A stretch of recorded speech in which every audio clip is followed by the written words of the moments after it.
Garden of Terror. Hello, hello, ladies and gentlemen, boys and girls, and children of all ages. My apartment's kind of dark. Like, I was like, ooh, wow, look. Part of it's that I'm wearing a black shirt. It's a hero shirt, so that matters. Oh my god. Hero shirt is riding a little bit high. Just a little bit high. Just a little bit. How are you, one and all? We are here on Garden of Terror. We are here to witness the epic battle between Minion miners and Braincellmates. Man, why do we always gotta ban Cho? How come we never ban Gall? Gall is a menace, you guys.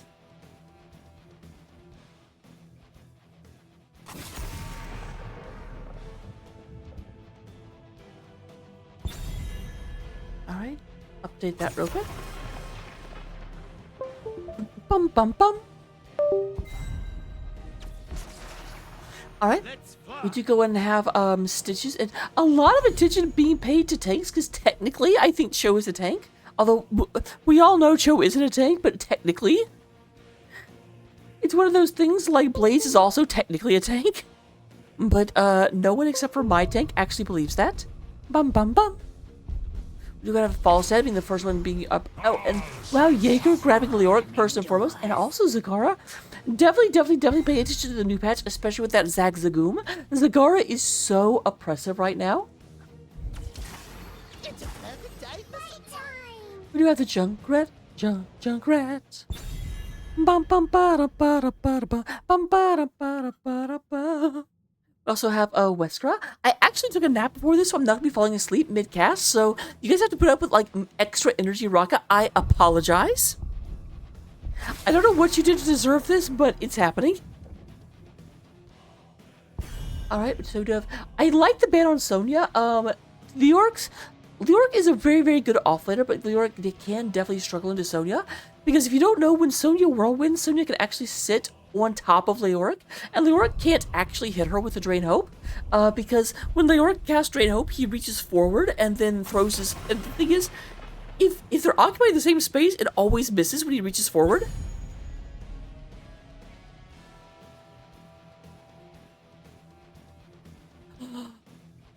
Esther!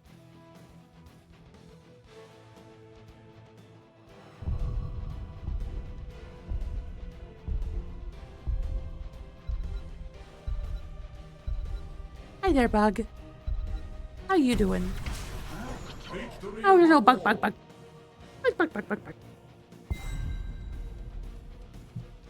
Bug was attacking my feet. That means Bug gets attacked back.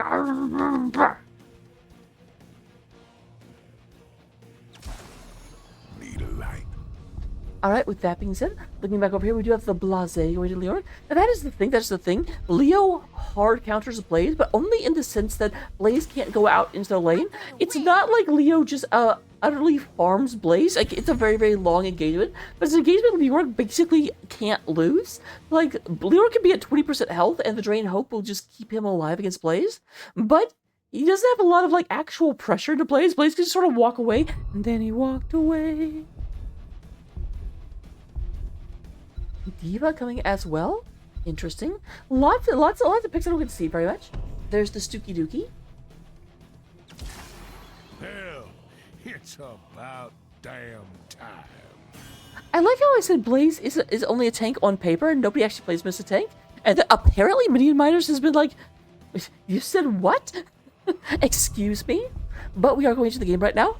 Everyone get ready, get set, and get on the edge of your seats because we are not leaning back for the remainder of this game. 1 second, and here we go.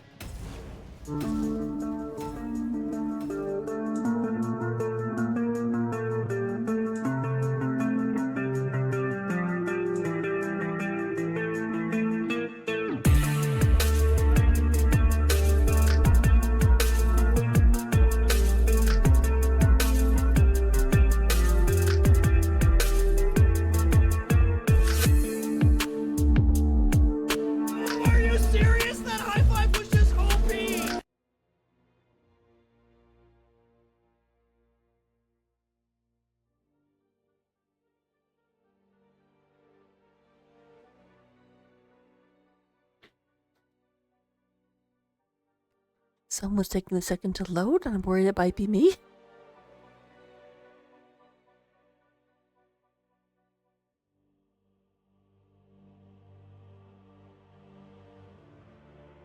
Yay, I'm not the slow one. Alright, let's go and get these lines off the screen. You don't want to see those, I decided. And coming into game number 1, we're here on Garden of Terror. We do have, representing the blue team, the Minion Miners, the Monarchy of Mincemeat. We do go ahead and have Wesker playing the right wing.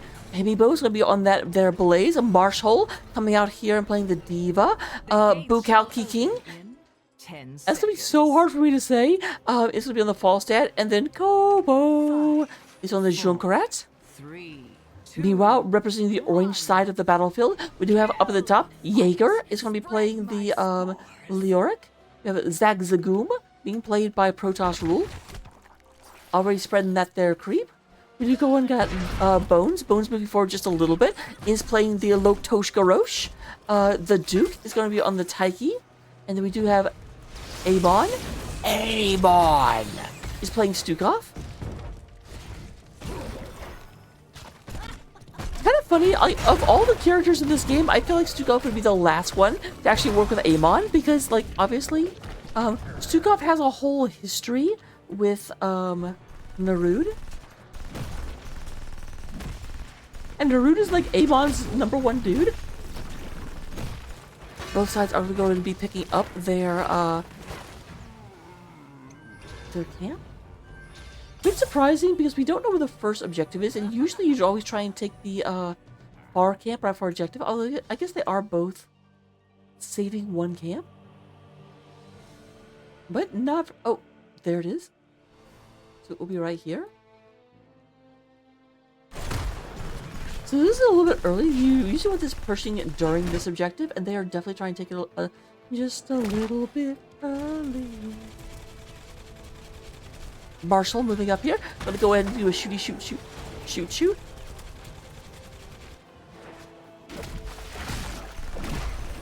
Looking at our talents at level 1, we do have frequent flyer coming out of the Falstad.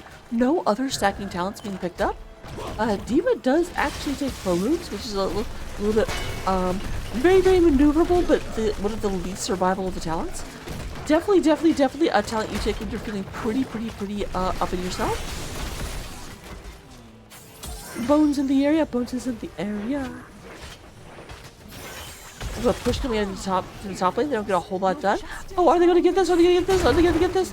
No, they don't get the experience for this tower. This tower has 11 health, ladies and gentlemen. I did not realize that, but real. Thank you.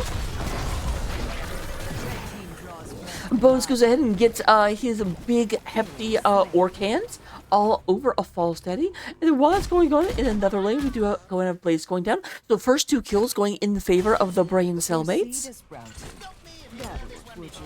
I would so hate for you to not be the first to harvest enough. Alright, there is Bukal coming in. Bukal, don't bother me. Bukal, don't bother me. Now, keep in mind, they are a little bit like Bones, or Tychus didn't come down here. Bones need to respawn a little bit. Here comes Jaeger. Jaeger moving back. Lots of damage onto Marshall. Marshall was trying to get in there and get the charge. Ends up being knocked out of Beck before they can go in and get the shoots done. We did go ahead and have Kobo in the back trying to go and get it taken care of. The Protoss Rule not about to let that happen. No, sir. There's Himibo. Himibo goes ahead and charges to safety. We do actually have Diva moving the top lane. Are they actually giving this over to the side of Braincellmates? The answer may be yes. The answer may surprise you. Clickbait casting. Let's go. Alright, we do go and have Bones. Bones aggressively taking their opponent's camp.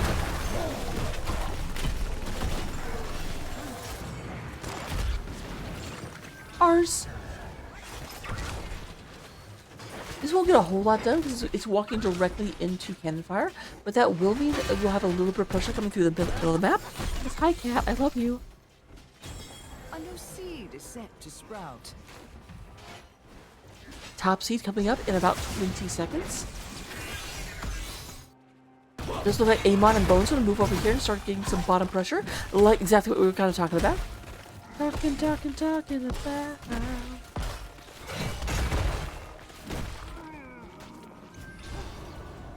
I really like how they grabbed this, not necessarily do a lot of damage. It did basically. No, it did. Okay, basically 0 damage. Gather that seed for me. Looks like it barely did 100, but it took that off the map so that this can now push unmolested. Zagara staying down here. Protoss Rule trying to push this in, making it so Bucal can't try and get out of here. Meanwhile, the seed is coming up here. No one's here just yet. We do have Junkrat mining the place up. How appropriate is it that the Minion miners drop mines? We do have Diva gets taken down up in the top lane. The Duke. And we have the second seed, most likely coming up. Junkrat goes ahead and blows the mine, but I have a hard time actually getting in here. And there's the second seed on the side of the Braincellmates.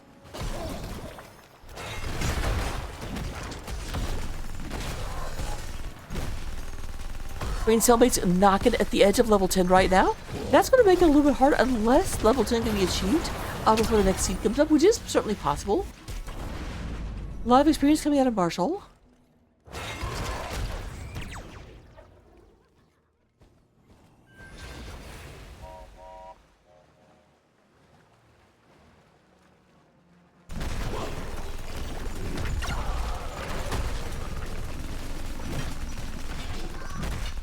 Alright, here's some bonus coming in. Like, I can take punches. I'm good at it. We'll have another seed to gather, heroes. It won't be long now. Alright, we do go and have the camps pushing into each other. Duke's up here trying to go in and keep Marshall back. They have gotten a lot of the front, and we do have level 10 was achieved. So both teams do have an even level going into this. We are going to go ahead and have Mighty Gust, Micro Missiles, Bunker Drop, Blink Heal, and Rip Tire. Going up against Devouring Maw, Massive Shove, Commander Odin, Entomb, and Warlord's Challenge. Amon immediately channel this. They're going to have to do something about this if they want to stop this. And they have run out of time.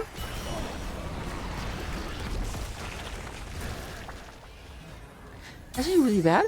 The first objective on this map is the most powerful first objective in the game. I think, now granted this was before the changes to experience, but back whenever they did comparison, I think whoever got first objective ended up winning the map like 70% of the time. By far the strongest of any of them.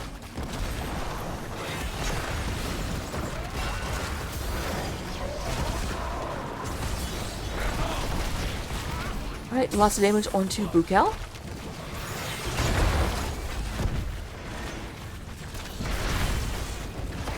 That is a very, very, very self-assured blaze, if I do say so myself. And I do, by the way. Bunker coming down. They are going to most likely be able to drive this back. They actually save all three. Usually, at least they lose at least one keep to the first objective. Again, why it's so powerful. They do, of course, lose the wall in every single lane. And this fort is down to about 6,000 health. 6,008 HPs.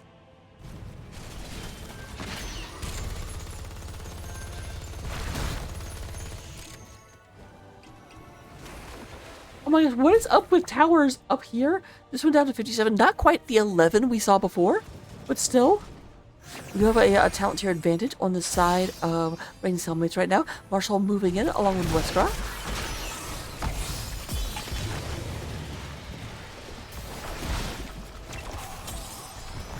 Yeah, remember what I said about Leo not really being able to die against Blaze? Well, that doesn't apply when it's a Diva as much. Diva's still pretty darn good though, but Brightwing as well makes this an unfortunate situation. Meanwhile, we do have the push-in happening down here at the bottom of the map. Going forward, does have a pair of giants just shelling away. Like, I've never seen that. The giant died in midair and just, like, rained rocks down. My. Another seed. I trust you know what to do. heroes. We are even talents here at this point. Has destroyed. Hello, Hoku. Hello, Hoku. You're a friend type.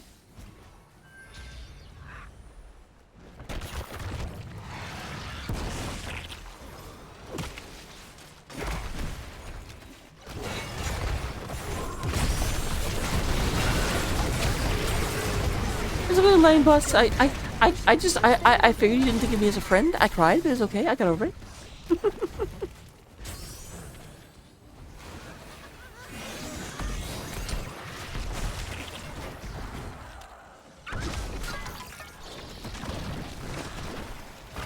Are we going to have Kobo trying to charge this in? Well, now that having lots of damage on the Bones, Bones getting driven back. There's Marshall. Marshall gets the way, does get tossed into, well, not really safety, but into get the heck out of my way, though. Wasted away again. And get the heck out of my way there. Amon in a little bit. There's Kobo. Kobo's like, get away from my stuff. Duke goes ahead and comes out. We do going to have the comment. Odin has been commandeered. Odin does go down, as does or not Odin.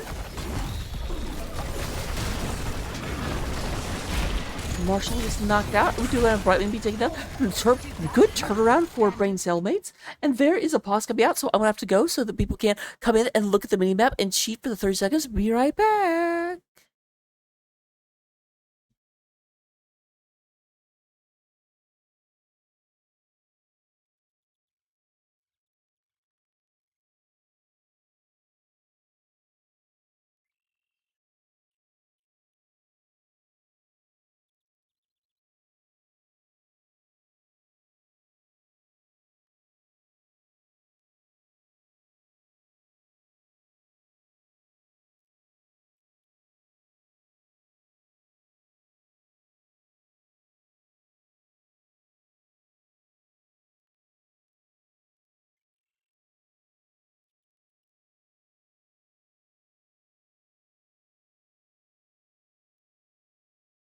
Welcome back, hero. Now get back to work. We have returned. I hope I hope everyone missed me. My gosh, how conceited am I? As far as rules getting this channel. Bo King trying to go ahead and stop it. Obviously this will not be a objective. There's Diva getting a few shots in, but that will go ahead and be objective. First seed of 3.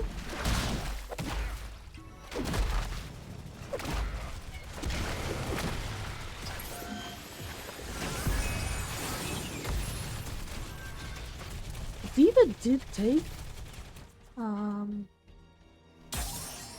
pew, hit the nitrous. Okay. I was gonna say, I was wondering if they took the one that gives them charge for taking damage from inside that zone. And I was like, I wonder if that actually applies to the percent damage from Drain Hope, but it ends up not mattering, they didn't take that talent. How do you miss me? I'm right here. Like I'm casting every day. Hero slain.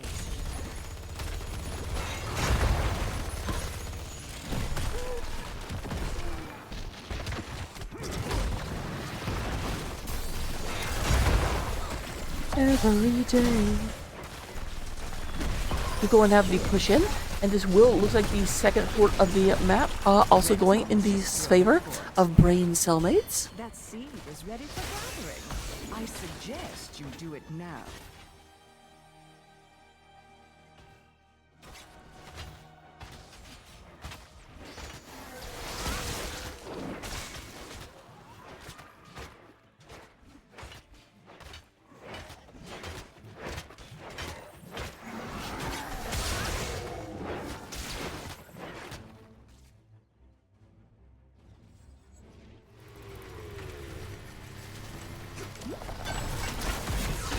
Alright, there's the pushback from Hidibo.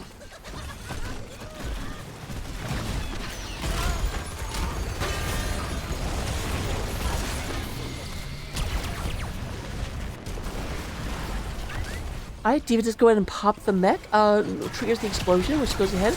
Lots of damage onto Leoric. Leoric, super low. They're looking for Jaeger, and they will get him. The Skeleton King, more like the Skeleton Corpse, and there is Bones. Bones goes in to try to save Jaeger. It will look like they will go in and pay the price themselves. There's a double kill coming out of the side of Minion Miners.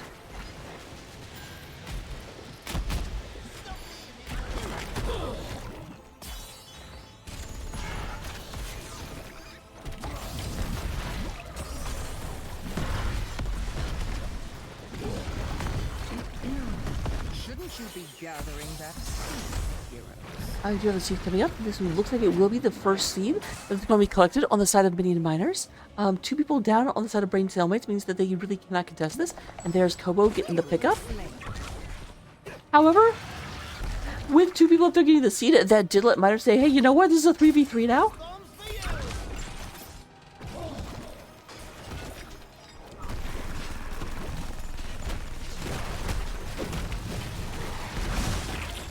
Marshall getting a little bit of free damage. Order Leora does miss with the,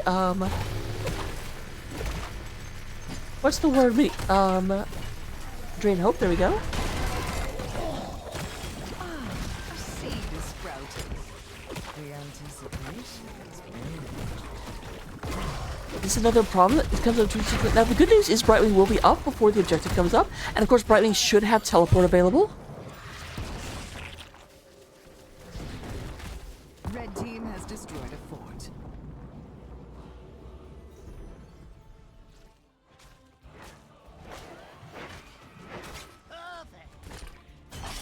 It is time. We do go in and have What must be done. this map being picked up. There is a battle over this objective. Now keep in mind, if Braincellmates gets this picked up, that will be this their second objective, a second grouping of the Tarors.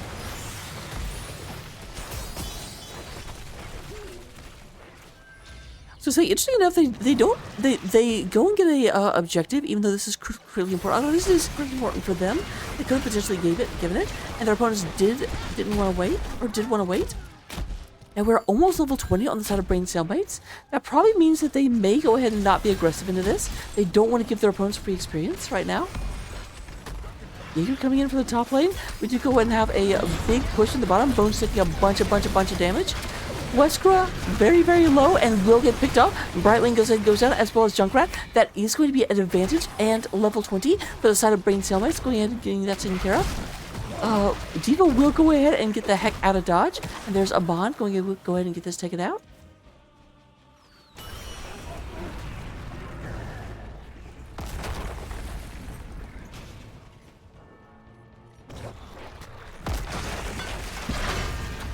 Looks like most of our orange team is pushing the bottom of the map, trying to go and get this taken care of, along with the support of that Sea Giant camp that went and picked up, as well as now the objective coming in. I do not think that this bottom one has much of a chance of surviving.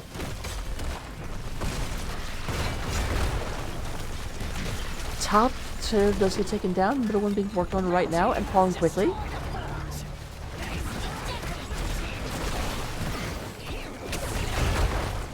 Once again, we have the sound spell coming down, and Blaze just was not allowed to go anywhere.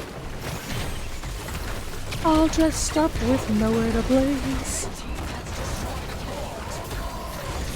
Alright, there is a silence going down, and Falstad not going to be able to survive. I've always been a little bit frustrated that Falstad can get affected by Hush Puddle, because, like, he floats, he flies. He's not touching the Hush Puddle. But that's going to be game number 1, going in favor of Minion miners, or going against Minion miners. Braincellmates with a commanding performance. Goes in and gets this taken care of, and there goes the core.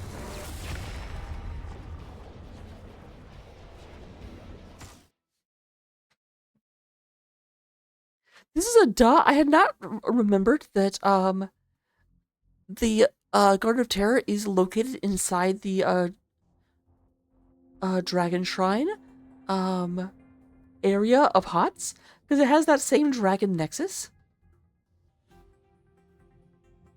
But looking at damage, we do have 50,000 coming out of Protoss Rule, definitely showing why Zagara is so oppressive on this map. 41,000 from the Duke, and Marshall with 39. Marshall actually outdamaged the Junkrat just a little bit. Just a little bit. Though granted, also in the thick of things, just a little bit more. You're going to have Amon coming out with 62,000 damage, or healing. Of course, the game slightly outpacing the Brightwing by about 10,000. And then we do, although I always have to point this out, yeah, that's good, but, oh wow, no, most of the damage is also by red, so just very good by Amon. No notes. And we do go to have Jaeger coming out with 19,000 in terms of the soak, out-soaking the opposing Diva by quite a bit, actually. Jaeger's spending a lot more time, and that is why We had experienced a lead for most of the game, though granted, that helped. Talents? That seems generous. Bow on top of things being like, I'm taking my level 20 talent. I'm not going to get defeated without taking that. Rest of the team, not so much. You guys have to finish your own talent build. But looking at things, we do go ahead and have talents coming out. Ooh, big mace action coming from Jaeger. I like that talent build. But I will see you in game number 2. Don't go anywhere. Don't touch that dial.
Cursed Hollow.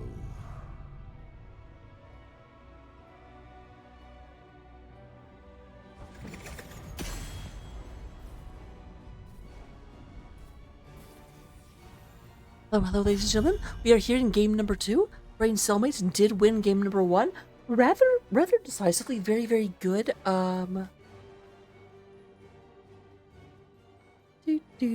Very, very, like, decisively in that. But, definitely interested. Minion miners are not going to take this lying down. Minion miners are going to do their level best.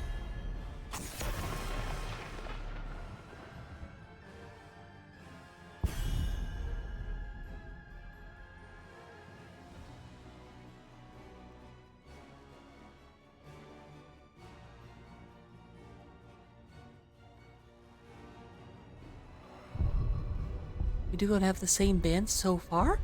We had Stitches and Cho'Gall. I feel like Johanna was the next band. And then, oh, actually, I'll switch it up for Zagzagoom this time. Who's the last band? It was another. Oh, it was Tyrael. Yep. Okay, so same bands except Johanna is allowed through. I can't remember who the first pick was last time, so. But I was gonna say that might be why they're letting through Johanna, because we do have first pick on the side of Minion Miners. Minion Miners. Let's fly. All shall suffer. So we do go and have Jaeger taking Leoric once again. Protoss Rule gonna jump on the Falstad. Can't remember who played Falstad last time, like which team. I just remember Falstad was involved. I think Falstad was actually on the side of Minion Miners last time. I think. I could be wrong, because I definitely remember some disengaged gusts going on. And I feel like Braincellmates was the engagers, not the disengagers. Westcrow going to be on to Brightwing though. That is the same. Kobo coming out on the Tassaface this time.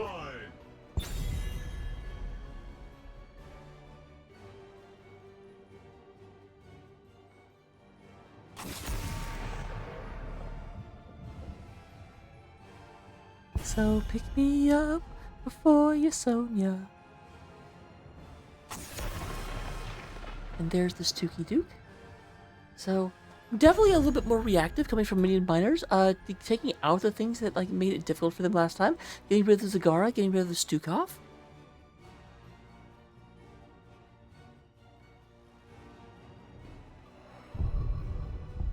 Oh, that actually delays Braincellmates' pick a little bit. That may mean that Stukov was planned. I had to figure things out. To do the Anduin instead. Oh, Anduin and Garage, clearly the best of friends. High fives.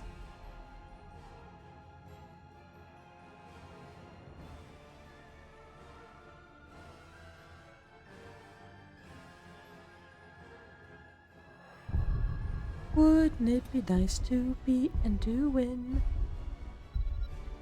Yes, it would. I decided. Locked and loaded. Well, hello. We've got the #1 player killer in the Nexus coming out, as well as the raid boss. These are two picks I do not see very often. I'm definitely interested to see what Mini Miners will do with these. I mean, presumably they will shoot sniper rounds, but you know. A last pick coming out from the Duke. What amazing heroes we'll be getting. Oh, so look at this cat. Look at this cat.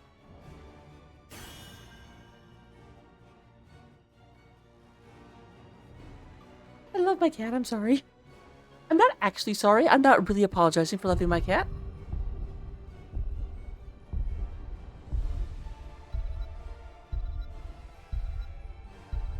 One, 0.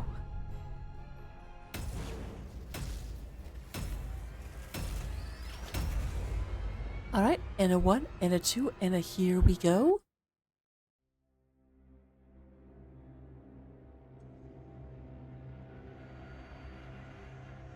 What the heck?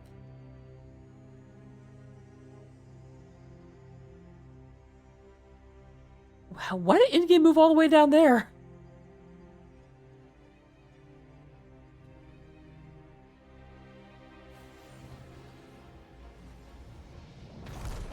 Prepare yourself for Alright, battle. coming to game number 2 here on Cursed Hollow.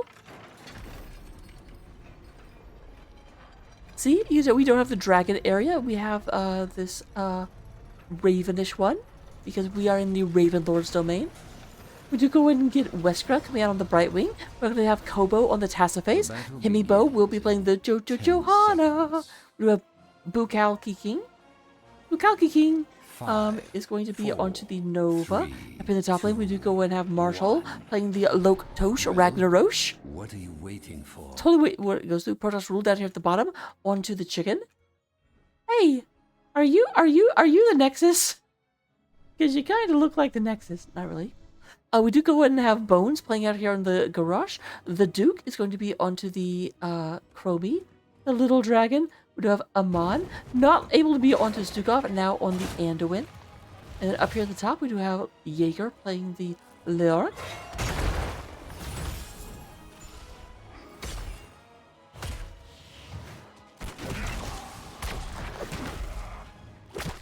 does miss with that precision sniper. Not going to quite get a full stack. I thought it was a bit bad because it's always hard to hit that through the minions. Like, you're going to be using the fact that they know that Nova's trying to stack that against them. You know, there's Marshall and Kobo coming to the bottom. Go ahead and pick that up. It does look like Amon and the Duke took out the opposing camp. Take it a little bit early, though. Like, that is going to get cleaned up well before this spawns.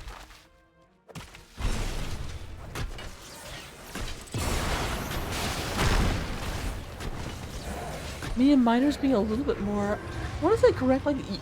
Ideally, you want to take this, like, right before objective spawns, but I don't think it'll be up before objective spawns, so... Never mind that.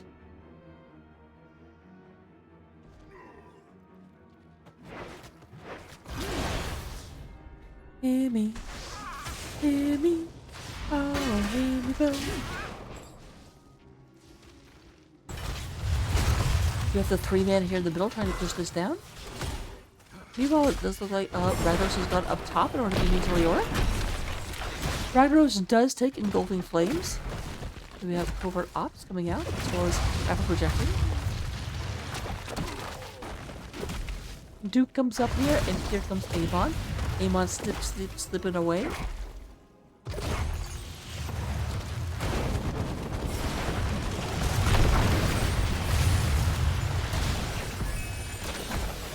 Surprise antidote from the bushes came through. It just like Wesker comes up in order to help Ragnaros. Does not want to let any free damage through. Meanwhile, the player killer in the middle here, going ahead and hitting bones. We are at 1 stack of the Frisian Sniper quest. Heroes, gather tribute and earn my favor. You know, I was up here and then I thought Ragnaros was fine, but that is going to be first blood over to the side of Braincellmates.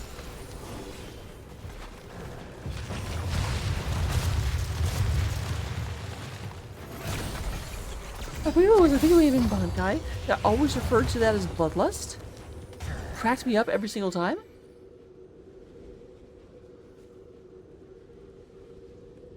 This is spawning. Tassadar does hearth back. It looks like we do have this being given on the side of Minion miners. I'm not going to pick this up. Ragnaros is in the area but will not get there in time. May go ahead and pay the price for it too. There's the Duke coming in. Time stop lands. Marsh has nowhere to all dressed up with nowhere to go.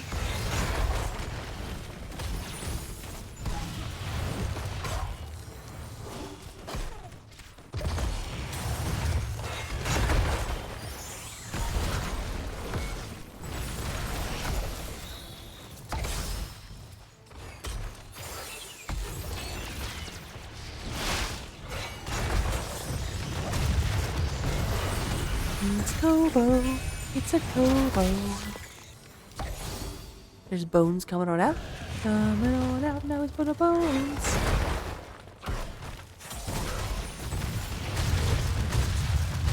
Squabbling, gather tribute, earn my favor.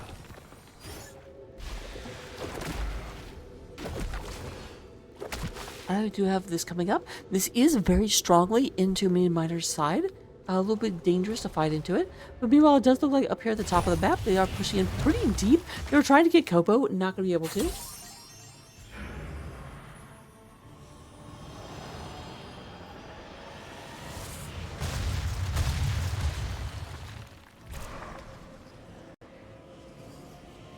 Maybe I'm going to go pick this up. No one trying to challenge them. And that does bring us 1-to-1 in relation to the tributes.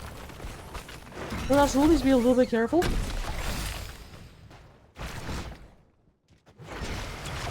There's Jaeger coming in, not going to be able to get onto Westcross. And meanwhile, we do have a kill onto Tassadar, elsewhere on the map. I was looking at the wrong engagement, I apologize. That's 3 kills to none in favor of Braincellmates.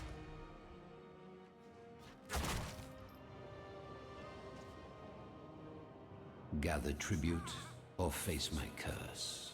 The choice is simple.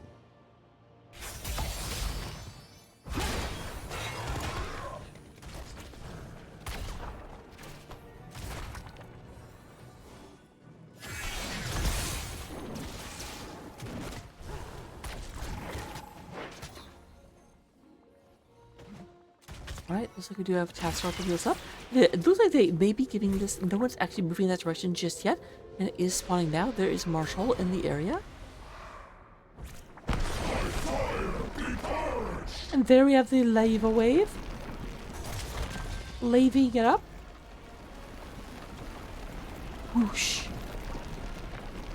And second whoosh. Whoosh.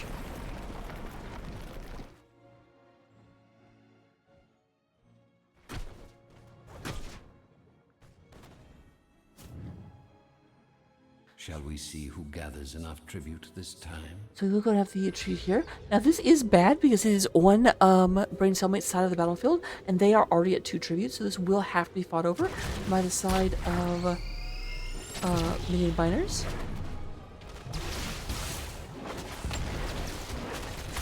Protoss trying to go and get this knocked down. We do have this, the tower is no longer amongst the living.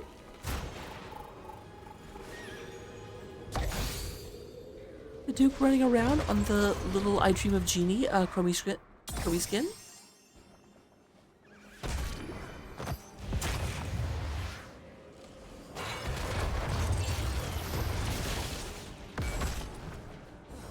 Everyone's here except for the bottom laners. Leoric and Rydos are still fighting it out at the bottom of the map. Allstad left for just a second. It does look like Leoric starts rotating up before Rydos does.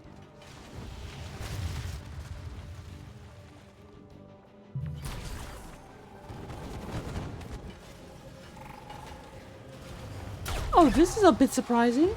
Okay, never punished though. There's Jaeger. Jaeger in a lot of trouble. We're going to get taken out by the Tassadar. You have Marshall in the back. There is the Black Hole come down. Bones, super low, does go ahead and get blasted by a precision strike from the heavens themselves.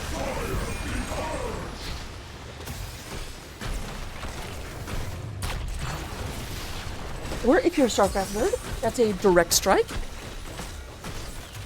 I do love the idea that, like, you know, all these heroes get transported into the Nexus in order to fight, but some of them, like Raynor and, like, Artanis and, Nova, bring their starships with them. Like, Raynor's just out here fighting on the map, but meanwhile the Hyperion is in an orbit above the battlefield. Raynor must be living it nice. Like, whenever the battle is over, he just has an entire, like, crude starship to hang out on. The choice is simple.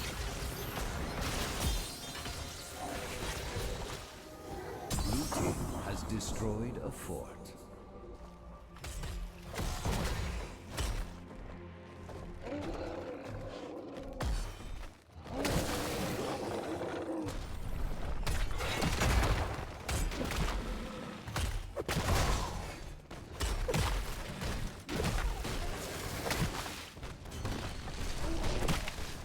To go and have this being taken down. It was obviously stolen by the side of Minion miners. And actually, with them defending this, Minion miners do go in and get the 3rd tribute, and this will end up being a curse coming down. Very good moment to go ahead and try and move into this. Evo tries to go and get on top of the enemy, won't be quite able to do so. But top lane port is gone, mid lane is going down. It's yelling timber.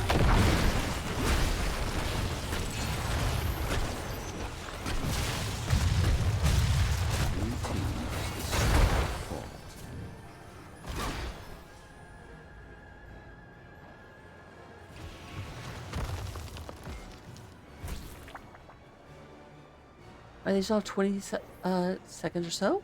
They may be looking to come down onto this Falstad, also having to be a little bit defensive, because keep in mind, the base defenses don't do anything right now. Okay, yeah. Let's go ahead and move back, since this is not a safe location for me to be. And they will get some damage done, although not all that much. We do go in and have lots of damage going in, but Marshall got a little bit aggressive, trying to move in there. We do go in and have Heavy Boat, who goes in and gets on top of the enemy team. And so the curse ends. Bit of a surprising lava wave coming through. Like, you could have just killed the wave with a, you know, they had 1 hit point. You didn't need to use a lava wave for that. Alright, we do have light protection now. Lots of damage. We do have the moving in, trying to go and get this taken care of. We do have a slight advantage. All 5 members of Braincellmates are here, trying to push back the aggression of Minion miners.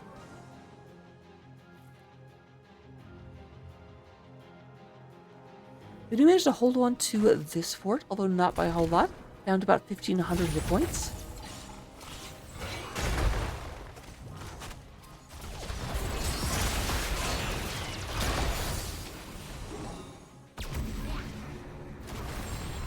Alright, here they move in. Ragnaros is not with them. Destroy the fort.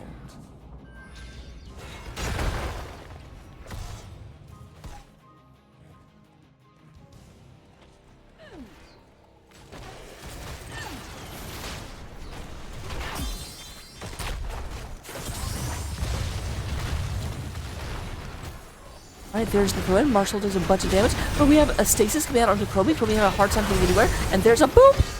Ragnaros goes ahead and brings a mighty hammer of sulfuric down on top of the head. We do go down. Oh, nice pull out by Anduin, and there was nowhere for that chicken to go. But here is Bones. Bones is like, I was trying to save you. Where did everybody go? Everyone abandoned you, and that is going to be an into garage. We do have Nova being killed in the backline. That is still an advantage for Minion miners as the last fort falls. Also, meanwhile, back at the old ranch.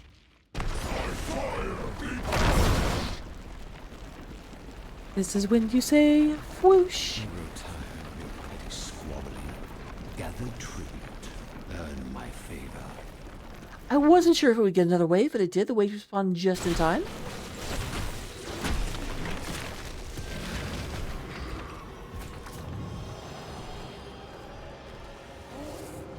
Now, for anyone that doesn't know, the reason why you get experience from that is that here's a setup. You get experience if a minion dies within a certain proximity of you, or if you get the last hit. Last hit doesn't usually matter, but for something like Lava Wave, it does, because the last bit of damage is done by Ragnaros, so it doesn't have to be close to the minion wave.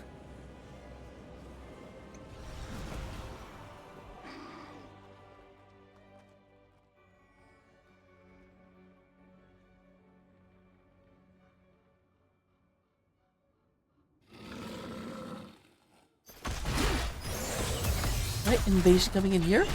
That's the thing, there is a boss pushing bottom, but it looks like the Braincellmates may be opting to go in up here, come up here and just contest this.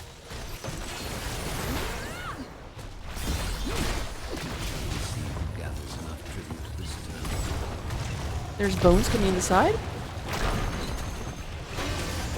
Oh, a little bit of miscommunication. Marshall being tossed out. There we have the... Oh, very, very... Hey, Bones taking so much damage. Went in there, did go ahead and get light bombed, but not going to be getting anything picked up. There is Bones getting healed up to about 50%. Now, the boss at the bottom did get cleaned up. Jaeger just getting a bunch of damage, trying to go ahead and survive this. And no one actually following that engagement. A lot of ults are used. We still have Gust available as well as Warlord's Challenge. All ults currently down on the side of our blue team.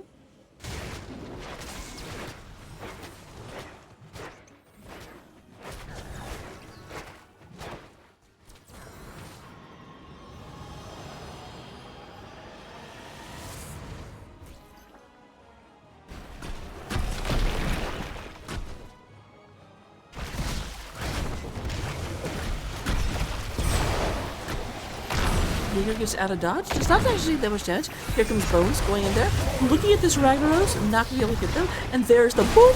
Big old stun coming out. That is a pull out. But I don't think there's anything saving Jaeger. Jaeger goes ahead and tries to walk out. Won't be able to. It does become a spooky, spooky man. Spooky, spooky Jaegerton.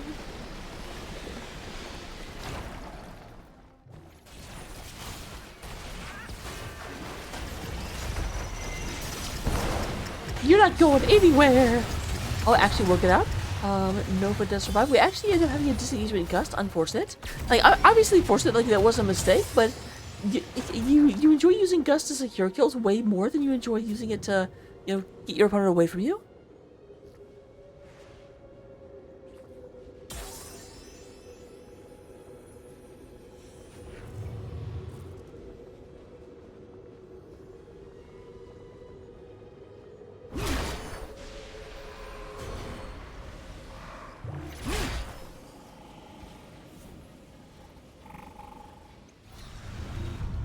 Alright, there's the pickup, and we do go and have Minion miners pushing forward. Definitely do make a much better showing than they did in the end of one. They are up 20s. They have a second objective. They have just not let everyone do anything. Indibo on the wrong side of the tracks here real quick. But we do have a kill onto the Ragnaros that will blunt the aggression from Minion miners.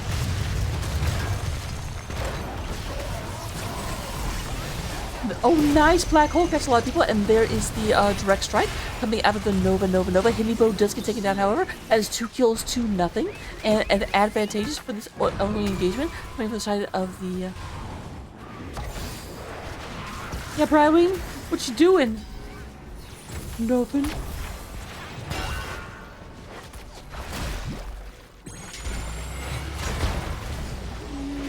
Nope.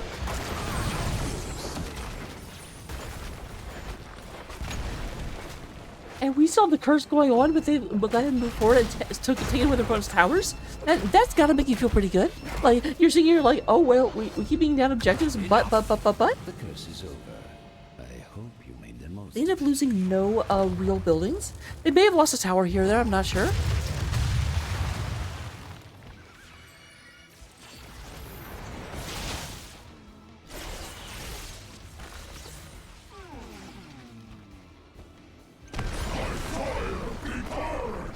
We're gonna level 20 talents. We do go and have a Precision Barrage, Lava Surge, Radiating Faith, Speedy Dragon, and Force Barrier. And yes, Teal does point out that Subdue was completed. So, Punish super slowy. On the other side, we are going to get the Wind Tunnel, Censure, Stuck in a Loop, Death Wish, and Buried Alive.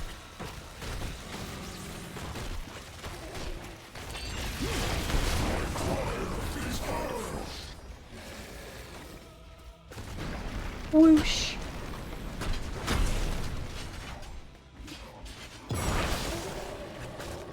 This will be taken up very quickly by the side of Braincellmates.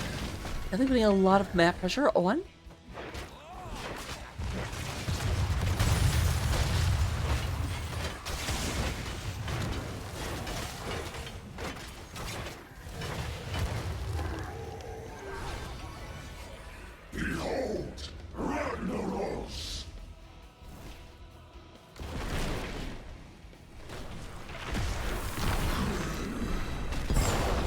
Marshall trying to take some damage from the boss and going to keep it going down. But we do have Nova was out scouting the map, ended up scouting her own death. Gather tribute or face my curse.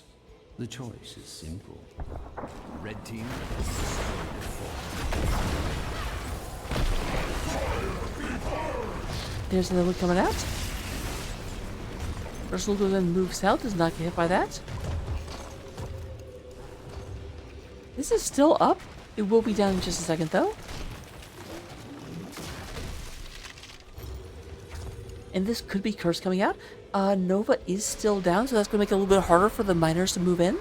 It's like, no, they're just going to go ahead and take this Curse. Take it to the jaw. My curse upon you. Red team has destroyed a fort.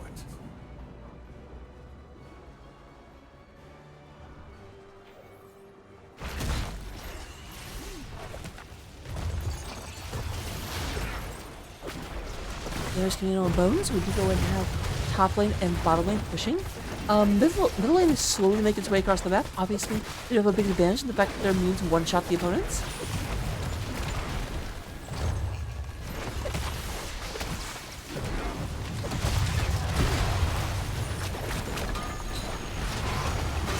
There's the Sans coming in. 2 people unable to move. We do go and have False Light going down, though. Here is the engagement coming from Minion miners, looking to go ahead. There's the pull out from the Jaeger, but that means Bones is all alone. He's all alone, all by himself. There is no one here beside him. We get another bit of experience. I don't know why I'm so obsessed with this.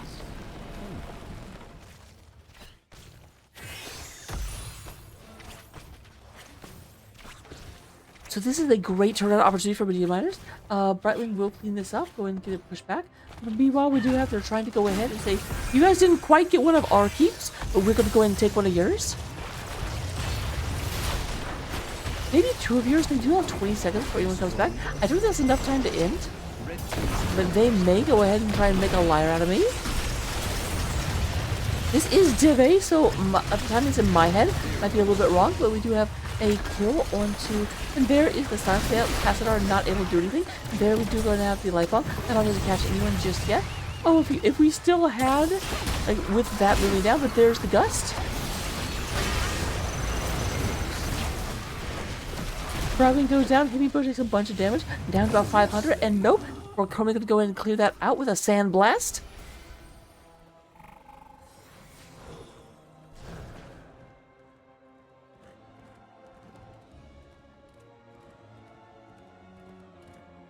Bold attempt. They did get it down to 84%, like more than I thought they would. But I thought that was a little bit like, ooh, are you guys sure?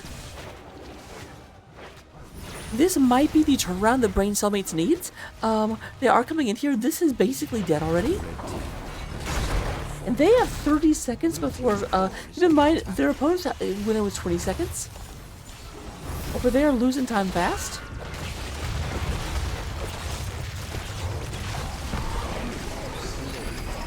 Really good job with the Red Rose. I ended up catching people with that. And Bones goes down. The Duke goes down. Nope. Everyone I'm calling dying doesn't actually die. Okay, there we have 3 people down. Bones, you're not going anywhere. I think that will be it. With the this feels like entry-level StarCraft where people run in and they get wiped, and then the other person just runs in instead of reinforcements. So it's just like continuously mobs going back and forth.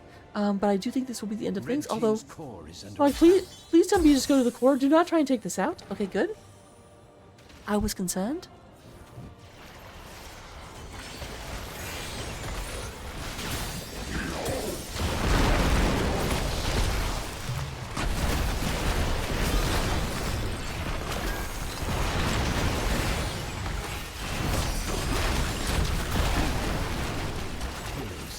Leo does actually go down. I didn't think that would happen, but that's going to be game number 2, going in favor of Minion miners. Going ahead and winning here on Cursed Hollow.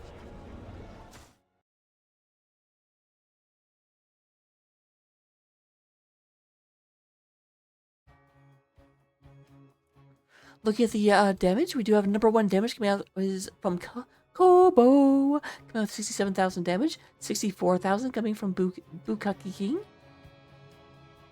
I finally understood what that name is for. God dang it!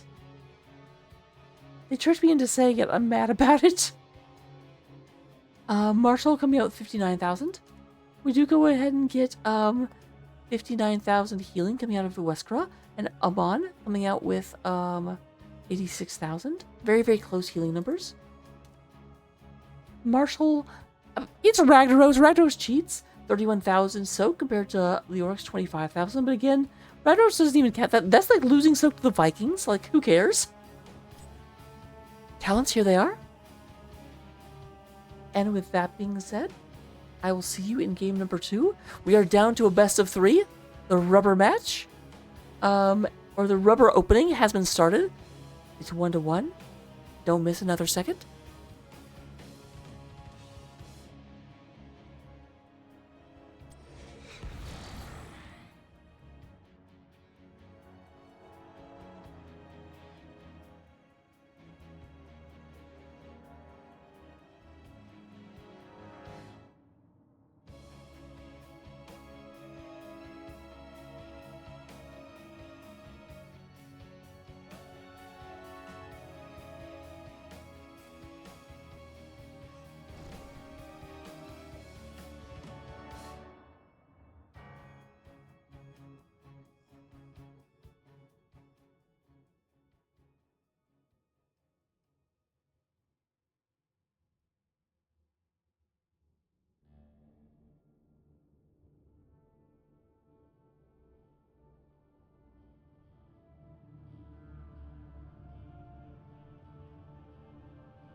Welcome to Volskaya Foundry.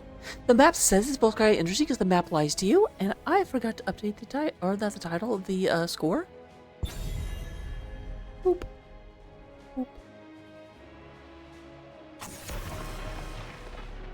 Right? They just really do not like, and they always ban Cho, ban Gaul. Gaul is the dangerous one.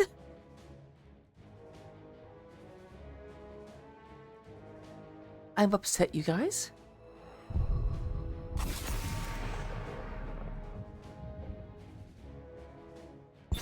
So, same so far.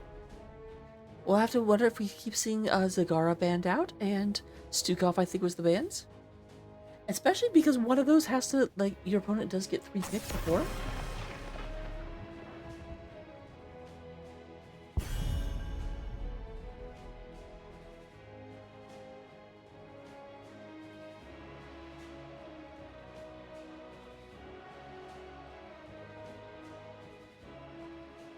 Alright, interesting. We do have Brightwing, so kind of gotten getting away from the tank, because keep in mind, it was Tyrael up until now. Reckoning is at hand. And there's the Tyrael. Hey, you didn't ban it, we're taking it.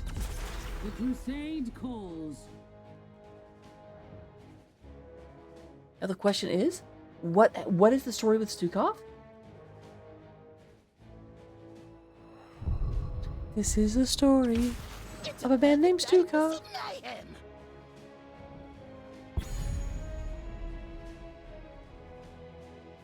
Neither team taking a healer just yet.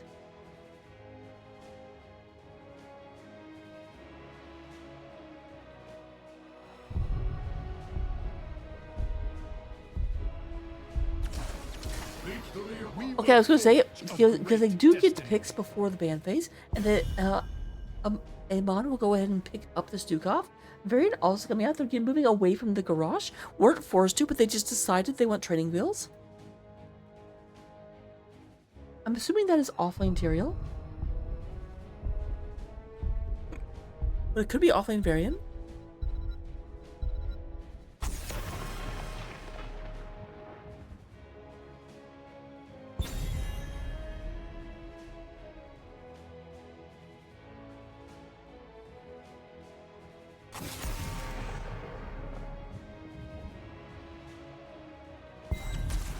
Hell, it's about damn time. There is the Tychus. Tychus comes out in order to oppose the Varian and the Tyrael. Varian will be a little bit more of a problem. Varian can become protected, by the way. There is always hope. Oh, interesting. Hey, there's that offlane Oriole that Linebus was talking about.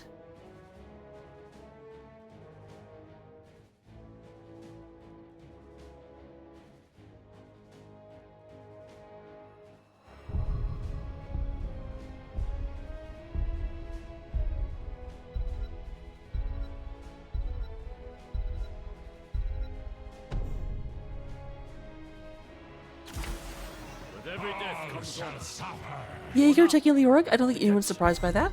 We do have the Duke coming out with Hanzo. A little bit of an Overwatch presence this game. We do have Hanzo coming out as well as Junkrat. Not the first time Junkrat's shown up. I do feel like this is the first time we've had 2 different Overwatch heroes. Although I don't know, we also had Demon in game 1, so that may not be true.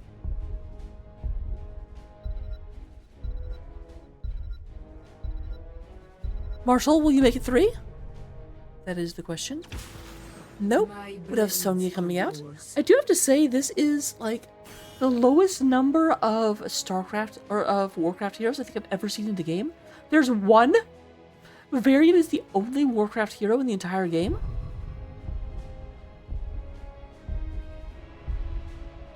We have 5 Diablo heroes. 5, count them. And we're also going into game number 3. Don't touch that dial. Don't go anywhere, as we will be right back.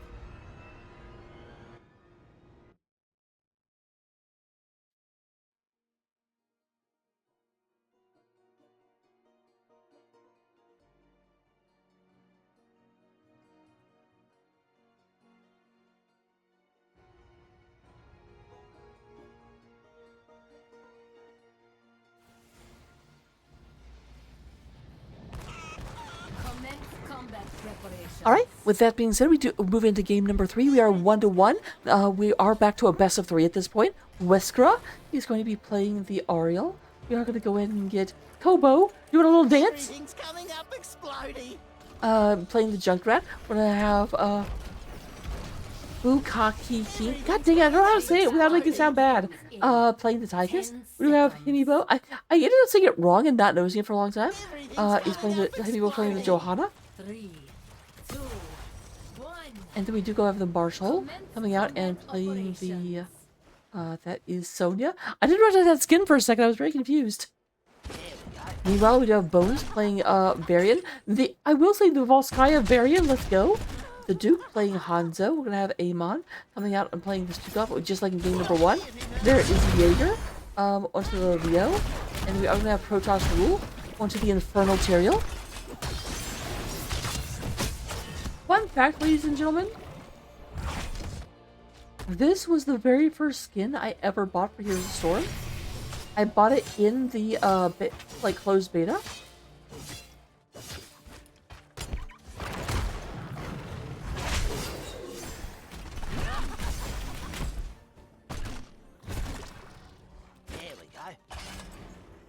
We're gonna move up onto Tyrael, but of course Tyrael can teleport, because Tyrael cheats.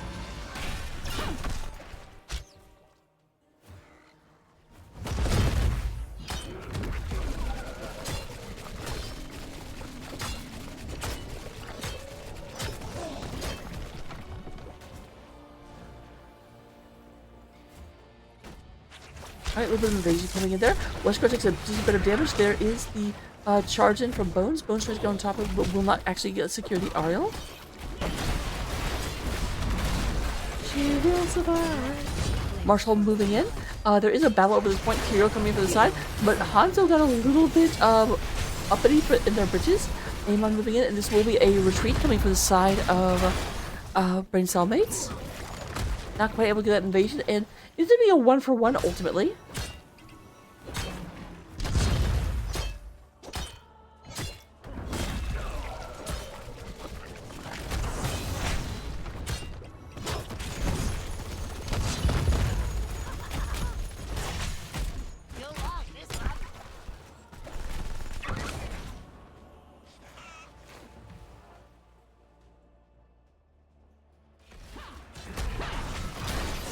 There's Protoss Rule.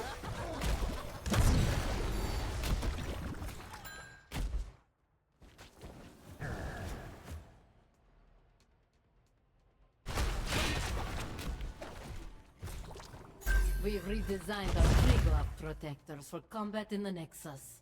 Prepare to begin field testing.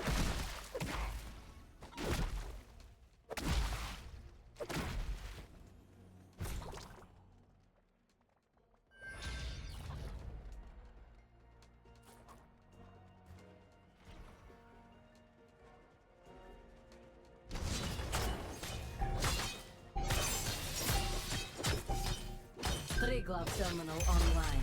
Take control of it to pilot the mech. Right, there is the mech coming online. A little bit of aggression coming from the top lane. Hanzo is moving up. And there is the talk coming out. Silence Puddle goes down, and that's why no, Joe actually does manage to get off Silence Puddle, and it hits the Unstoppable. She's unstoppable today. Nino, surprisingly enough, moving forward again, and Buka has to be a little bit careful.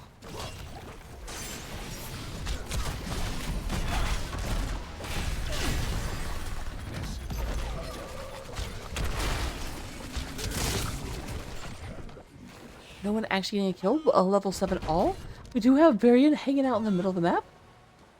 Hey yo, I'm Varian.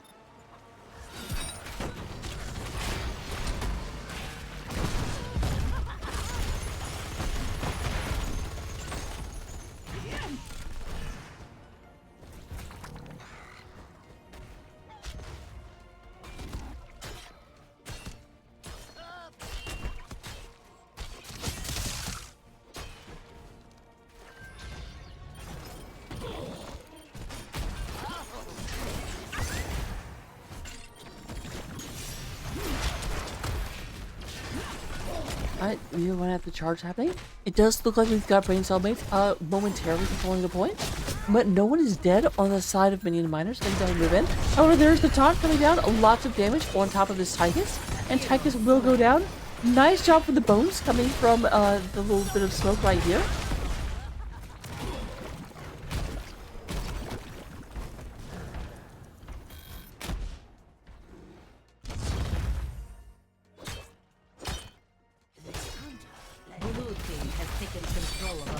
That happened a while ago, lady. What is her name? I forget her name. It's like Premier something. I know she's like the head of Russia in the Overwatch universe. I just can't remember her actual name. I know that she was in the cinematic where she got booped in the nose.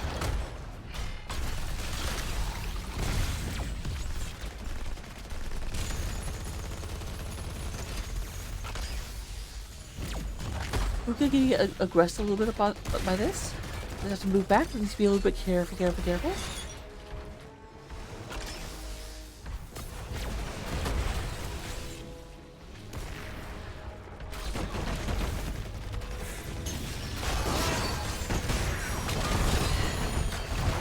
Man, they really wanted Ariel? I'm a bit surprised that Tyrell went that hard into Ariel. I thought they were friends. I guess this is Infernal Tyrell, so that makes sense.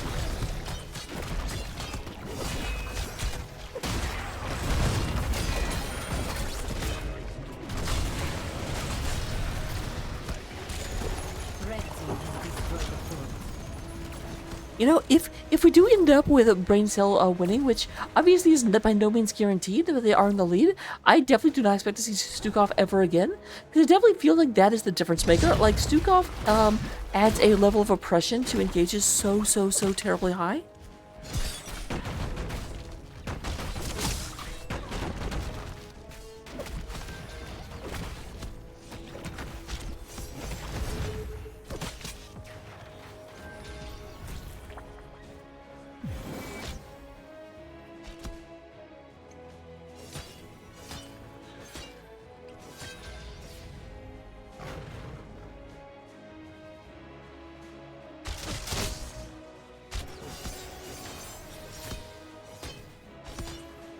Alright, Protoss picking this up. Meanwhile, we do have the toys down at the bottom being picked up as well.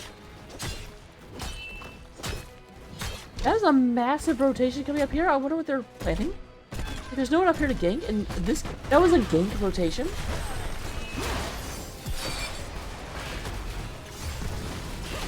But because there was no one to gank, it's stopping a gank rotation turned into a jank rotation. Yeah, I said it. Poor Ariel. Lion Bus, I think your offlane Ariel may be a bad plan.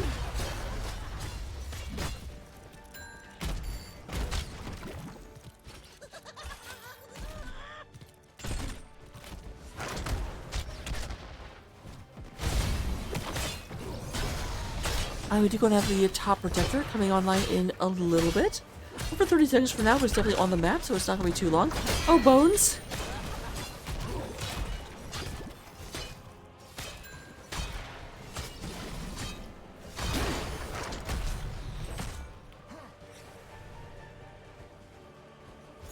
I'm starting up an access terminal. There it comes. There's the announcement. Level 13 on the side of... Oh, and there's the silence coming out. Nice job from the Ariel. Goes in and saves Hemibo. Doing some damage, but will not get away from Sonya. Sonya goes in and is like, okay, you got mobility, so do I. Wah! Oh my goodness, so many people silent and just getting absolutely eaten alive by low blow, I'm pretty sure. That was too fast not to be a low blow. Yep.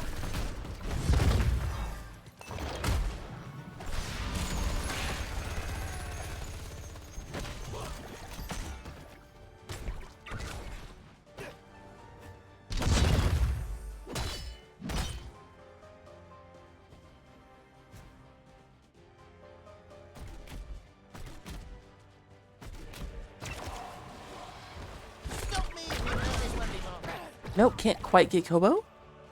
They were trying for it though.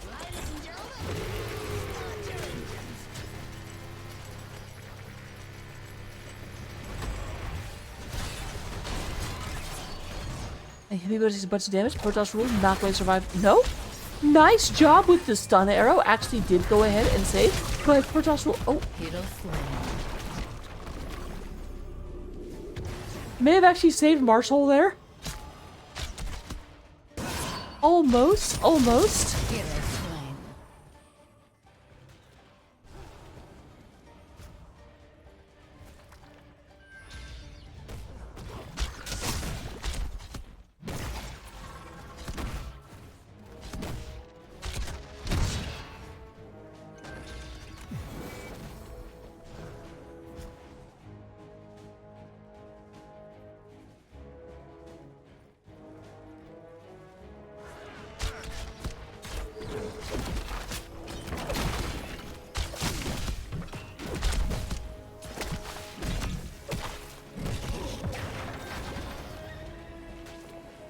Alright, healing camp picked up on the side of Braincellmates.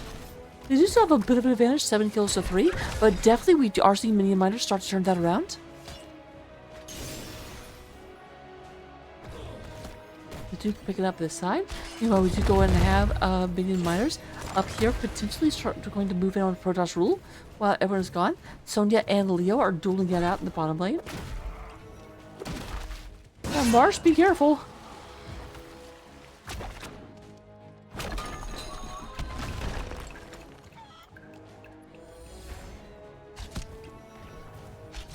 The thing is, Leo's Entomb has a lower cooldown than Leap does. So that is slightly advantageous, but only very, very slightly. It's only a 10-second difference. Unlikely to make a big difference in the long run. Nice timing on the... And here's the thing, if the arrow came from here, so I don't think they saw it coming. Like, right as they dropped it, it came across the way. And there is the damage on Ariel. I didn't actually think they would get Ariel. They sure showed me that the pair of kills brings us to triple the kills on the side of Minion Miners. No one actually standing on the point. I'm a bit surprised.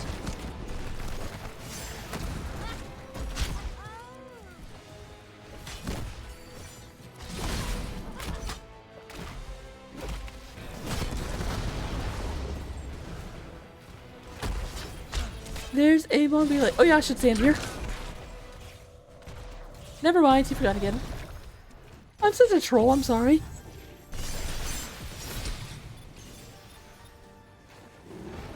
So with that being taken care of, we do go and have Jaeger moving in here in the middle of the map. Going to go in and try and get this taken care of. They just keep coming up here, touching the point, and then leaving again. I think they might be trying to mask the fact that they're all moving. Yeah. Look at Jaeger. Jaeger's really a big bit of bait. They kind of put down the Henry bow. And there we have a big arrow. Catches 3 people. Does not actually end up catching. But that's going to be Tychus going down. Henry bow's super low. But there's the Draken laser drill. Focus firing, but does not actually get anyone. Westgrod gets slowed down by the Varian. What's it? Lion's Claw? Varian, what's your ability named? Lion's Fang?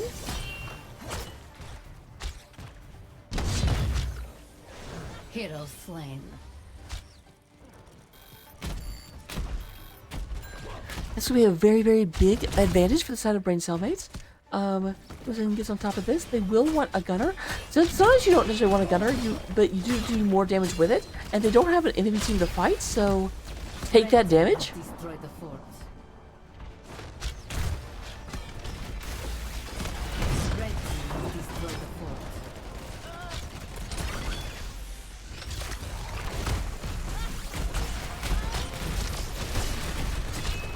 Alright, fort is going down. It's yelling timber. Looks like they will be moving back as their opponents are starting to resurrect. Test concluded. Now, we'll make adjustments accordingly.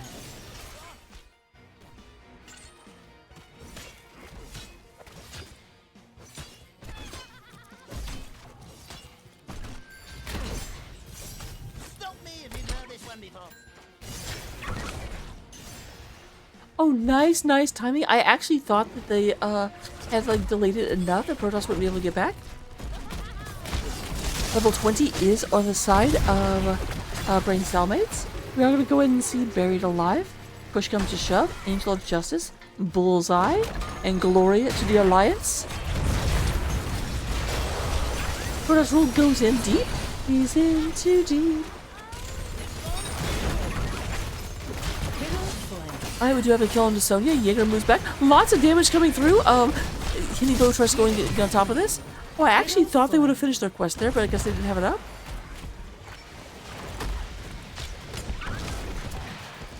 But with that being said, we did go and have Bones start trying to take care of the bottom of the map. Taking care of the bottom of the map.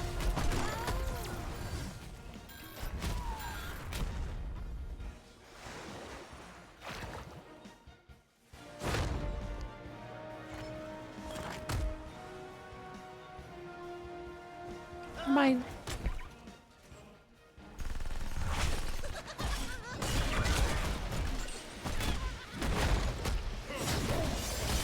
So about 15 seconds until Jojo comes back.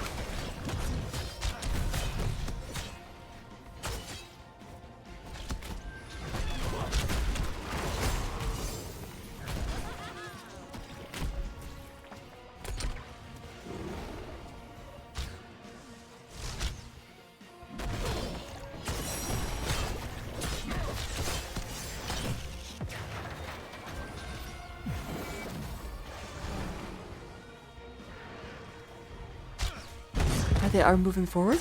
It does look like the side of Minion miners are going to try and hold this back. Everyone is back up, and they just need to hold just a little bit longer. There is Protoss Rule. Protoss Rule really, really good at like timing about when that boop is going to happen.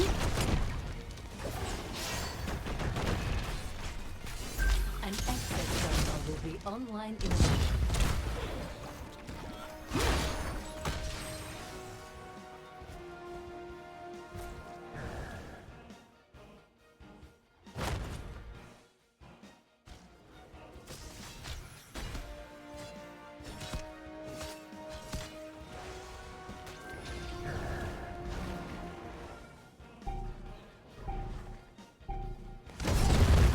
Terminal activated.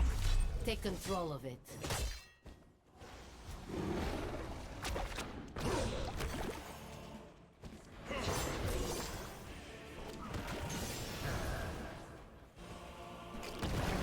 Alright, both sides are moving through. We're going to have this being taken real quick. It does look like the Minion miners are thinking about trying to, or Braincellmates thinking about trying to move in on Minion miners. Minion miners will go ahead and push in for the other side. Marshall here in the middle cleaning up. We do have level 20 now on the side of Minion miners. We're going to have Bob and Weave, Ignore Pain, Radiating Faith, Diamond Resolve, and Extra Oomph. Marshall looking at this.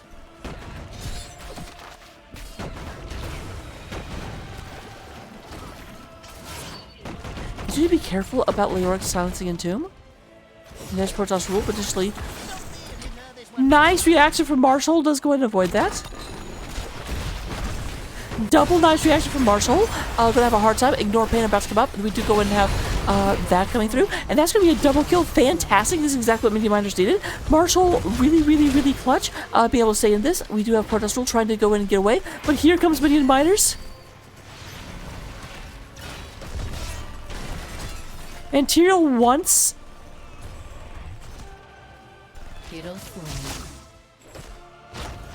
Oh, be careful, Marshall. You do not have a lot of health left, and that will be the end of things. They do go and get 4 for 1, though. Sonya living forever. Sonya is immortal.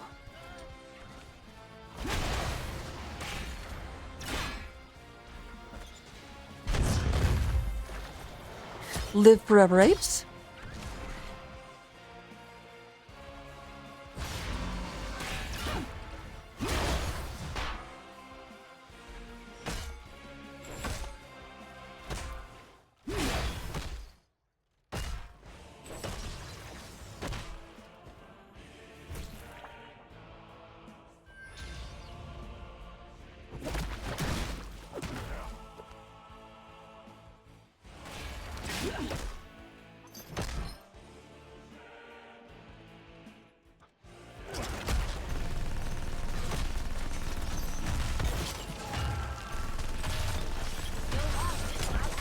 Why would you go to Bunny? I'm a bit surprised. Minion Miners could have done a lot more with that advantage. I feel like that they're even talent tiers, for at least the time being, but they didn't really push anything. Like, 4 of their opponents were down.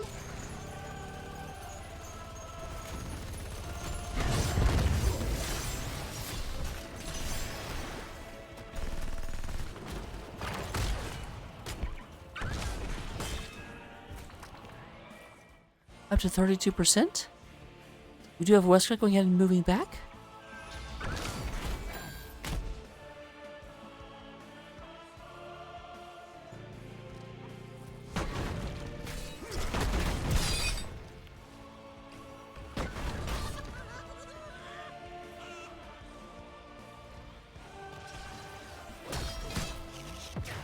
Up to 80. So it does look like they're going to give up this objective. Now keep in mind, I talked about this before. Objective is not always a benefit whenever the entire enemy team is up. Oh, they may just try and push all lanes. That is the thing. If you're pushing, then it does force the opponent to have to come back with an inferior force, because you can't, like, hard with the protector. Blue team has destroyed the fort.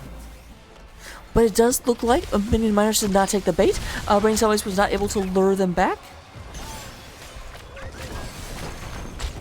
There's the silence. Boop. Lots of damage on the Protoss rule. Protoss moving back, not playing a Protoss hero, by the way. And we do go and have Stukov. Stukov tried to drop the silence special, wasn't able to keep everything up. And there's Jaeger. Jaeger takes a bunch of damage. Protector going in and going like, pop, pop, pop, pop, pop, pop. But not going to be able to actually get Jaeger down all the way. No, Jaeger down most of the way for sure, for sure. Oh my gosh, down to 70 hit points.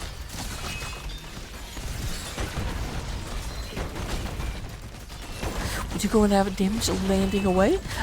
Minion Miners are trying to go ahead and push in here. Keep in mind the top lane is pushing with a camp, so it does look like we'll be trading out keeps, assuming this keep actually goes down. But we do have the focusing diodes going ahead and just blasting through here.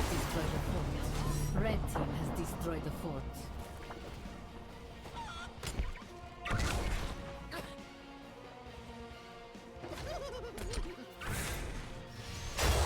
Oh, they wanted... Tyrael really, really, really hates the other angel.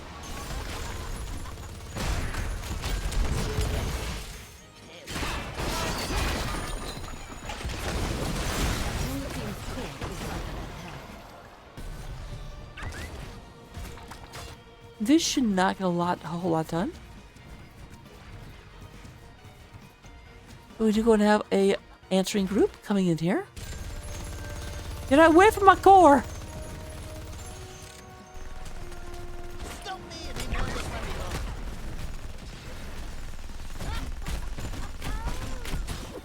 It does look like we've got Braincellmates moving in here and taking their opponent's camp. Both sides have opened up a win con.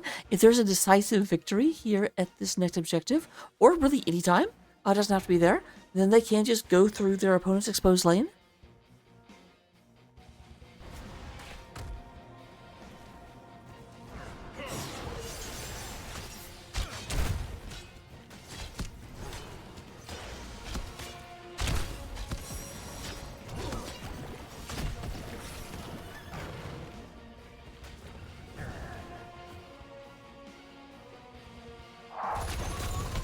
There's Jaeger. Jaeger will go down. Was a little bit all dressed up with nowhere to go. A little bit like all by his lonesome, and did get collapsed upon by the enemy team. Now obviously Sonya did burn the leap, but the leap should be down at about the same time Jaeger's back.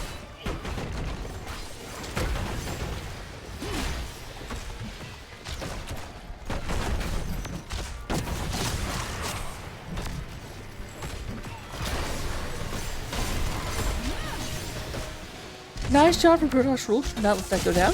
The Jaeger's not quite back down yet. It's going to be hard for Braincellmates to move in on this point. And indeed, they do not get it. New terminal will be ready shortly. But we do go and have Jaeger back into the battlefield just as the control point's about to unlock.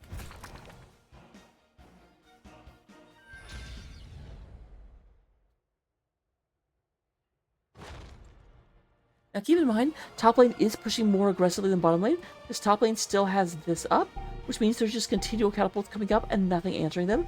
Bottom lane, it's still more catapults. It's one every wave, but there are some catapults answering.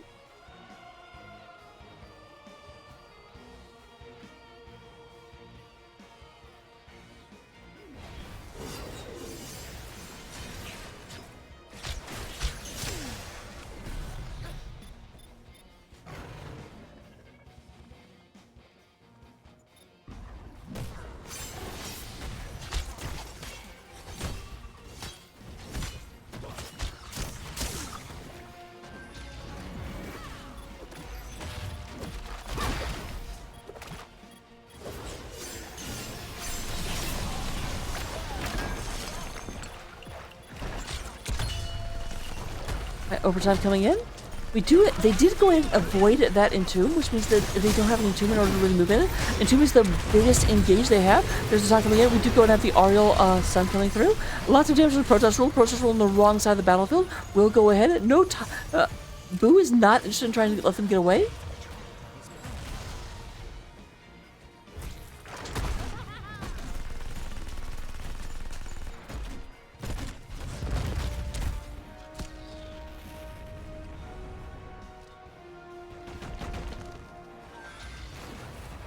And here comes the invade. He needs to be a little bit careful.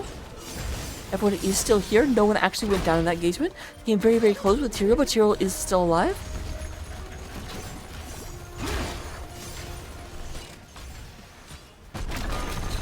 Alright, there's the silence. Did not avoid it that time. But we do go and have the taunt coming through. But that's when the Tychus going down. We do have Weskra.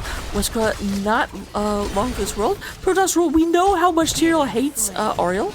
But we do go and have this picked up. Johanna is going ahead and trying to march this to the enemy core. Blue team has taken control of a protector. Blue team's core is under attack.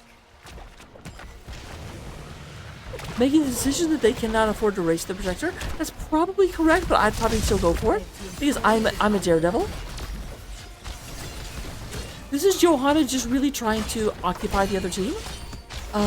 Not actually trying to win, but being like, okay, I just have to burn your death timer. The protector has been destroyed. Our technician will analyze the combat. Hero slain.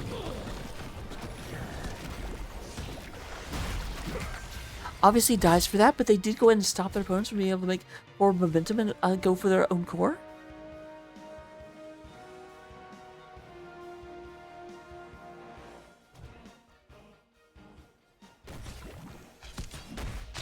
And as the red team gets across the map, we do have everyone back except for that Joe they just killed.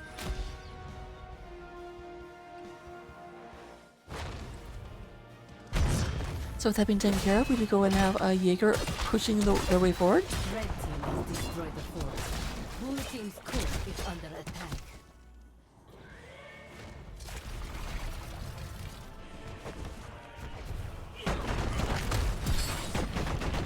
Here's all of the damage.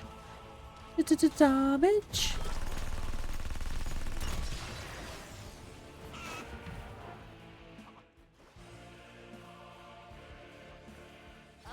Everything landing real quick. We do go and have Amon moving through.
Would you go and have Braincellmates stand here in the middle? I'm getting another terminal ready for you. Keep in mind that Leoric is side pushing again. Leoric might end up getting picked off by this. If Sonya's trying to move in, Leo is trying to fall back.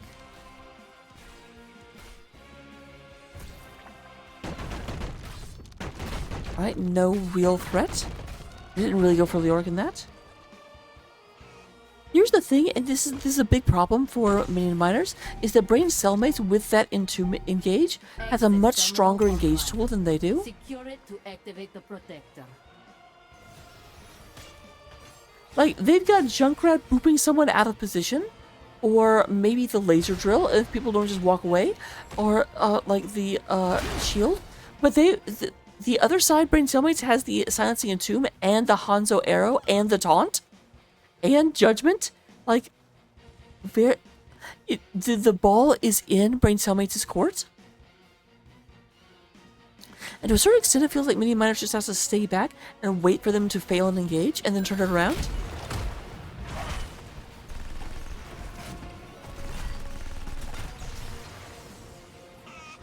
Which is, but like the big counter engage they've got is Ariel, which is why they keep actually targeting Ariel so much. I kind of tease them for Cheerio going after Ariel all the time, but it does make sense.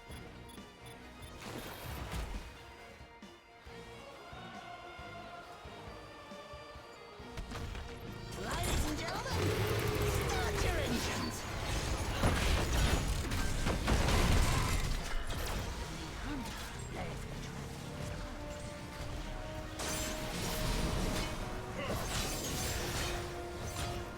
That's 2 ults used to attack the fort. Yeah, this is, I would say that should be a retreat. I'm a bit surprised they use those. But Jaeger does miss with the Entomb, so I was talking about. Now the arrow does not miss, and there is lots of damage on the Kobo.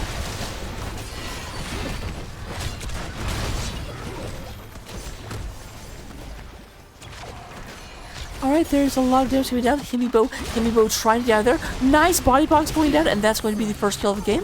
Or not the game, of the battle. A lot of damage. We do have Protoss Rule on top of Kobo and Marshall. Not able to quite get them down. Buka is trying to move out of here. Will get away, but oh, Marshall's so low, but does actually survive. There is once again that aggression onto Ariel. The answer appears to be no, we will not get to 35 minutes. We will not get to level 30. As 4 members of our blue team go down, and we do eventually have the game ending in favor of Braincellmates.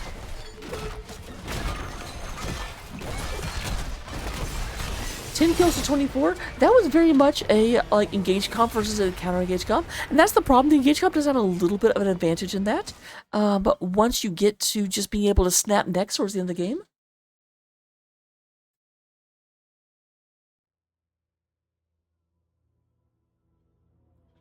Looking at the amazing stats we do have in terms of damage, Tychus leading the way, 110,000 damage in the course of the game. We do have Kobo coming out with 104,000 and 99,000 coming out of the Sonya. We're going to go ahead and have, in terms of healing, Stukov does completely bury Ariel in healing. But again, look at all the damage that was being done to the red team, so Stukov had a lot more to heal. And in terms of experience, we have 42,000. Jaeger just leaving Sonya in the dust, almost doubling her experience. Talents, that seems generous. Here they are, copy them down, take them to Stormleague, get all the amazing victories. And I will show you more in game number 4.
of the Spider Queen.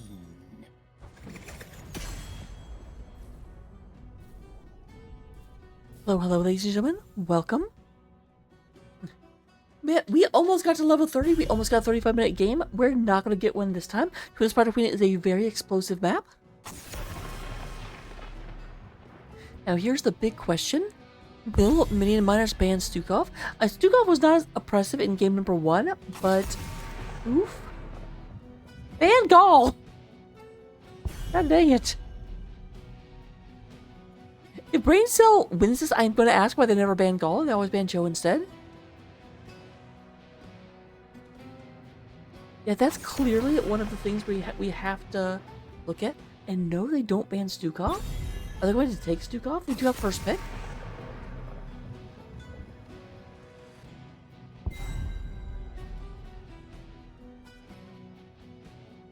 Victory above all? Are we going to see it? Are we going to hear it?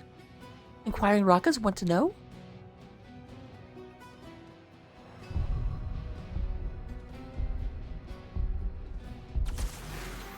All shall suffer. No, but they do take Leoric away from Amon. No, it's not Amon. It is Jaeger. So Jaeger's gonna have to play a different hero? I don't know. I think they're up to it. The swarm endures. Protoss coming back with the push queen Zagara. Zagzagoon.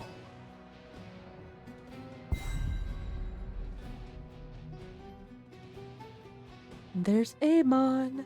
So that's interesting. Stukov wasn't banned out, but they also don't want him. I feel like Stukov was one of their linchpins of victory, so I'm not sure I necessarily agree with this pick.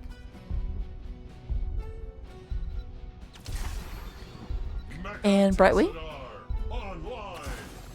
Need a light. Oh, interesting. No. They are going to go back for the Blaze tank.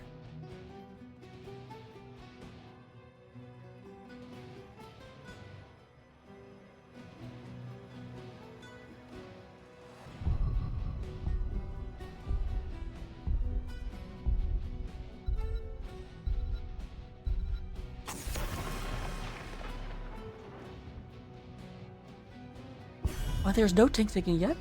We have seen both Varian and Garage shown on the side of Braincellmates. What will Minion Miners go with?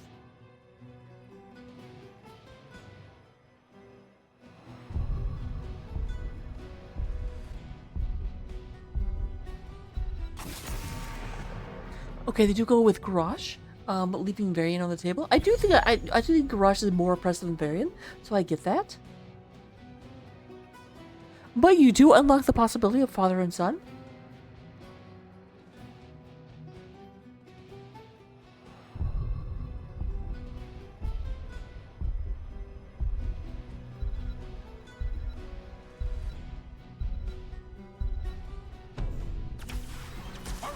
We will forge a great. Okay, I gotta admit, I was not expecting Hogger, so this is almost a whoops all bruisers comp.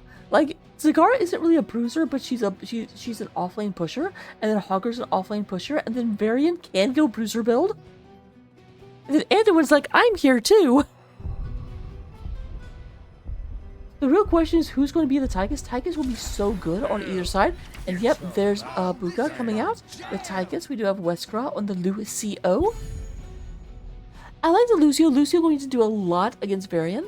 That high 5 will really, really undo the taunt.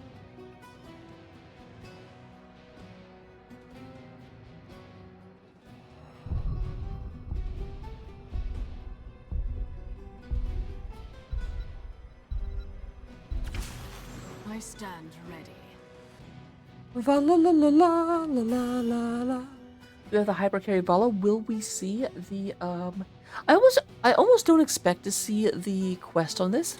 I think W build, because with how in their face they are, I do think Vala will get a lot of use out of the scatter shot. But here we go into game number 4. Don't go anywhere. We are not done yet.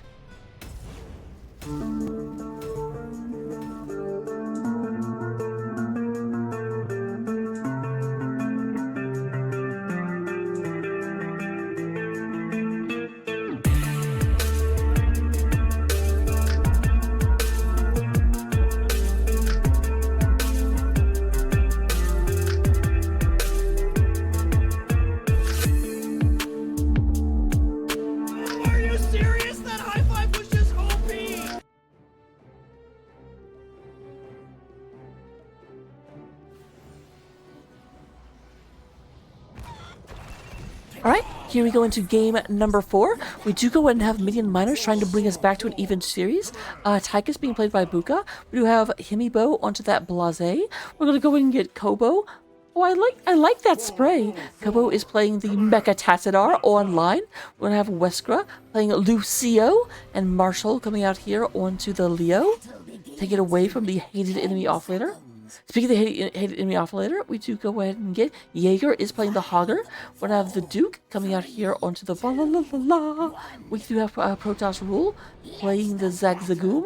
We're gonna go ahead and get the Duke is going. Oh, we already said that. Abon is going to be on Anduin. And then Bones is going to be playing the Varian. We get level 1. We do actually have the quest. I'm a bit surprised. That's a lot of eggs in a basket. Eggy Wegs.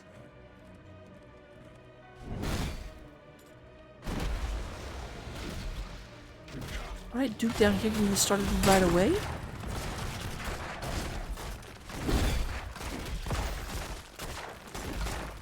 Man, look at that stutter step. That is some sexy stutter stepping.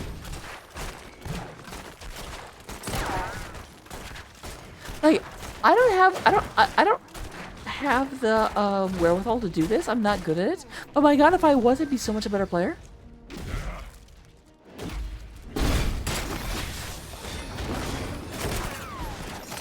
I'll try to go and click that in. Only 2 stacks on the quest so far. Someone decided that minions aren't heroes, but meanwhile, here's a big push on the top, trying to go ahead and keep Zagara under wraps. Bones moving forward, but of course, Bones is not a real hero yet. Not until 4 when they can pick up their heroic.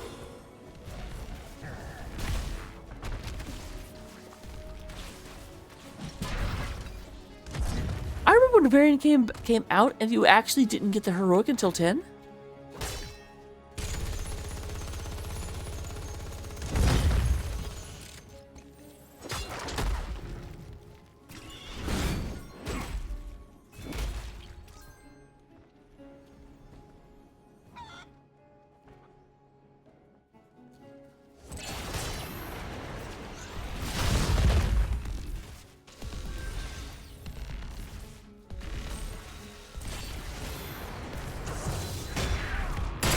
Alright, there's a taunt coming down, and that's just going to be a dead Lucio.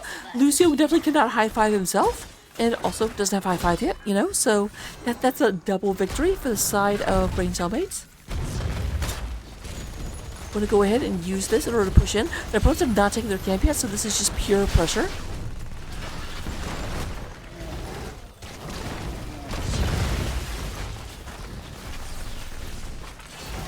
Not as much damage done as I thought there would be, though.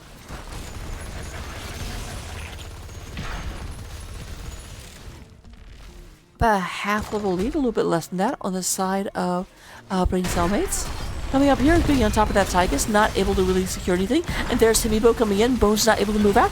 Duke goes ahead and does a quick rollback. Duke must be working at Walmart because they're rolling it back. My god, I sound like such a corporate shill. This cast sponsored by...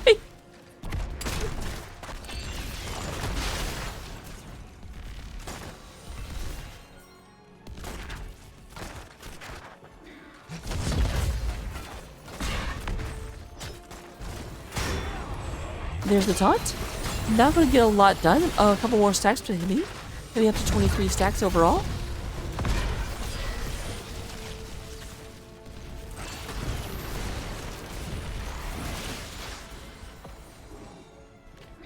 That's the Duke, not Heavy Boy.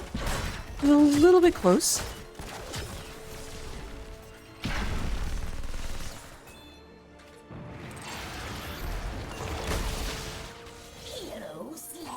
And I was looking at the wrong area. I was keeping up with Minion Miners, not Minion Masters. Only 3 spider butts away, and we do have Trin now available for both teams.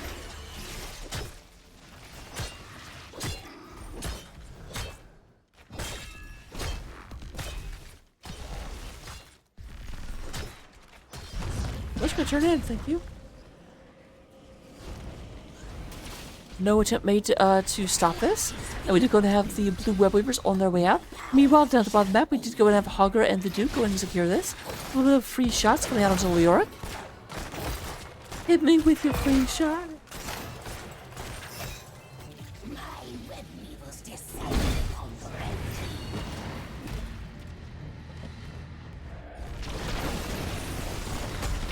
Big push up at the top of the map, but of course the web weavers are coming to support that.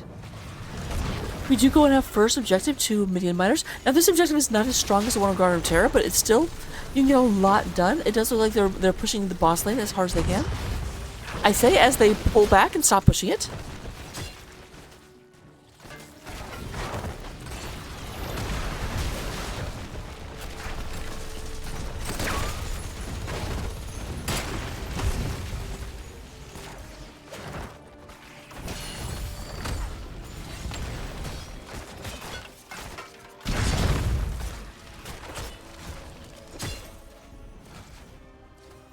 Alright, and that's going to be the end of the web weavers.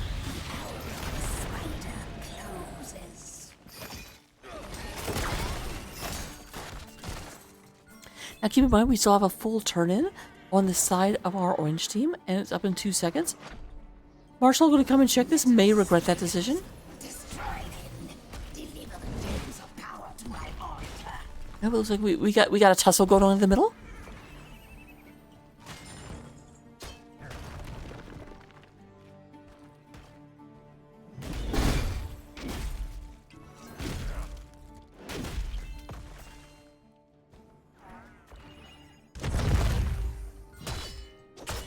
Bones out here like I'm the offlaner. No, I'm Spartacus.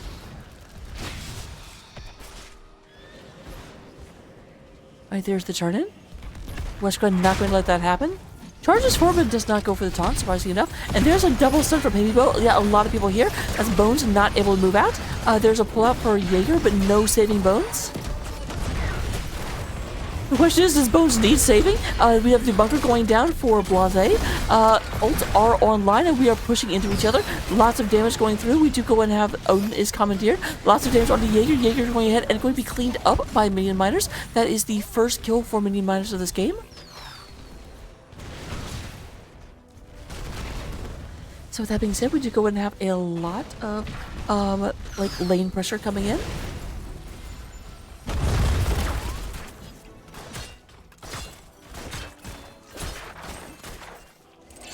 Protoss Rule coming up to the back to the top of the map. Does have 35 spider butts. Needs to be a little bit careful.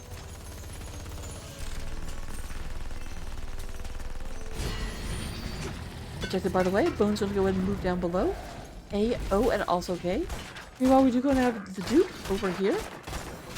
Flare Step will not work as well on this camp as it is with the other ones, but will still be very effective.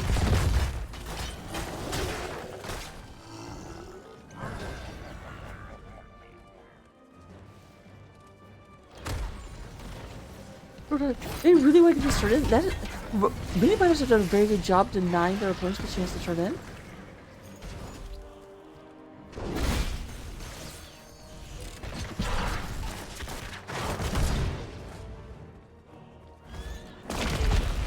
Alright, there's the stun. You're get out of here. No one likes you. That's not true. One of my friends calls Leoric their king.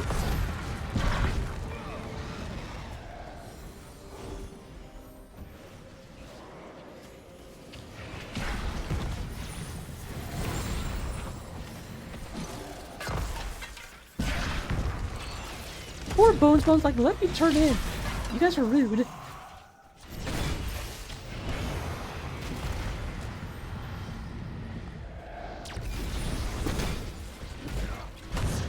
Man, the map pressure on this map from Minion Miners is amazing. Amazing Minionly Miner.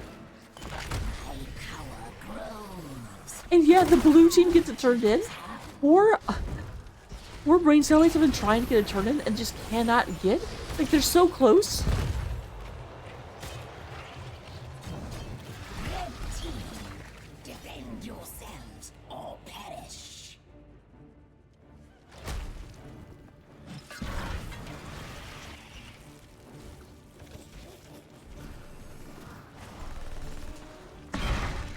does look like a lot of aggression coming through the bottom. There's 3. Nope. As I say that, Tychus leaves, so it's only 3 people down here, not 4. But Minion Miners moving forward. Leon trying to knock this down. Bones stuck behind the psionic wall. Double fort going down. Will they make it a hat trick? A bit surprising that of all the lanes they didn't focus the boss lane. Usually that is not what I see. Alright, there's the Maw comes out, catches 2 people. Tychus was not able to help with that.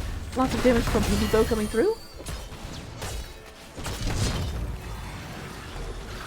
The top lane will stand strong, but meanwhile we do have a lot of pressure from Marshall.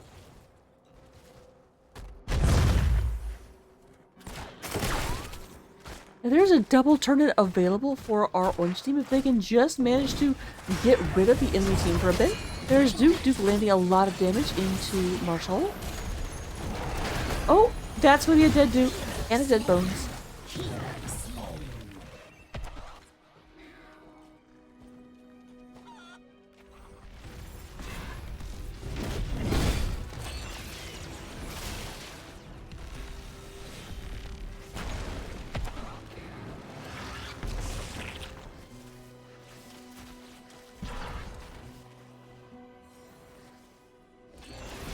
Alright, it does look like we're going to go ahead and get the top fort as well. Secure all 3 forts on the side of Minion Miners.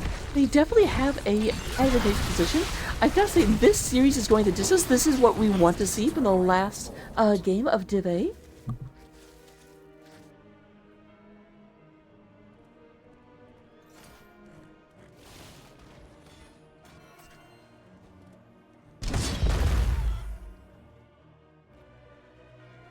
Alright, Himibo gets this turned in. They do not yet have full turn-in. Their opponents do not have a double turn-in anymore, but they still have turn-in. Oh, Leo might be a bit exposed. Just going to move back. Level 16 has been achieved by the side of our blue team.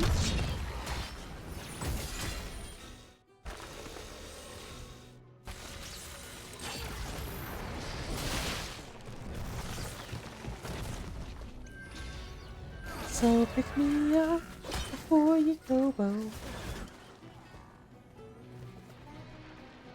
The blue team has done as I asked. The spider shall aid them.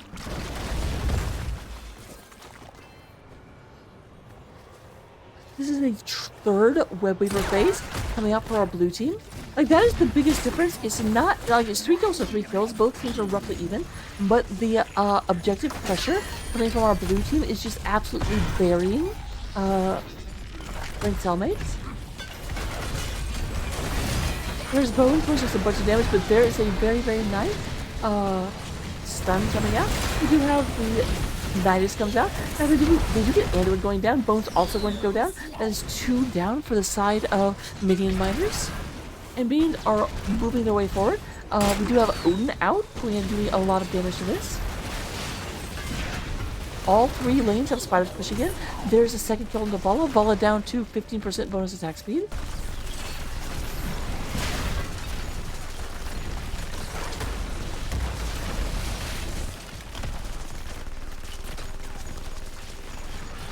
That top goes down. We're going to secure Hogger in the middle. Can they actually end here? I don't feel like they should be able to, but at the same time, like, it's very early in the game to be talking about ending. But it is, like, there's not a lot of people. There's Protoss. Protoss does get pulled out by Anduin, thankfully.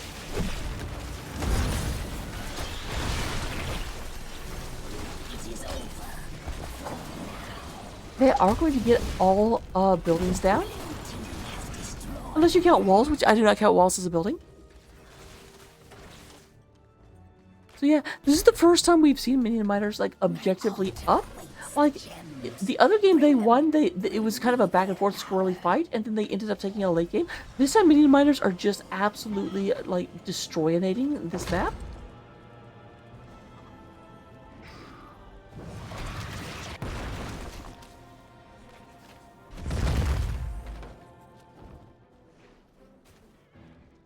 Protoss Rule has 76. spider butts. Just, I mean, obviously, is the one person that has not died on the side of our orange team.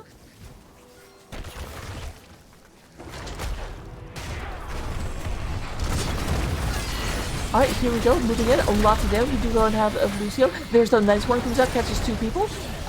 Baller goes down to 10% bonus attack speed. With so much damage coming from Westcroft, or going into Westcroft, we do go and have the bunker comes down. And we do have super low health on Jaeger. Avon trying to get out of there. Marshall not going to let that happen. Hey, come back here! Stupid prince.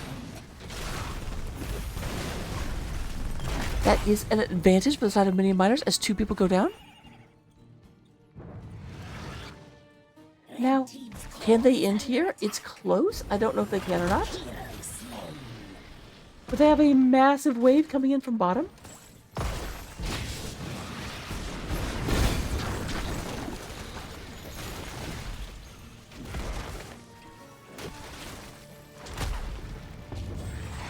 Bala back in 1 second. Now, Bala down to, I think, 10% bonus attack speed.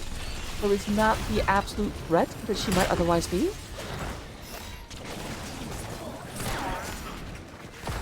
And no, they cannot end. They don't even get 2 shields. So, no lasting damage into the core. But you know what? I would have tried that too. I can't really, like, blame anyone. Blame.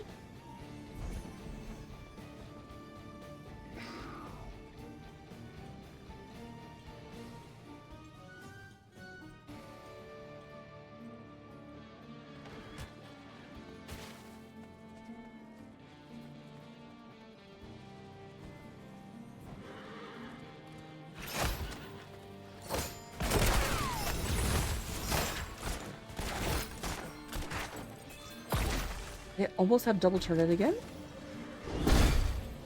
I think, yeah, boss is picked up, but that does mean that Fedora finally gets to turn in their, at least some of their gems. Down to 69, nice. Join the red ones in battle. So I was going to say, hopefully that Gara leaves a little bit of help here.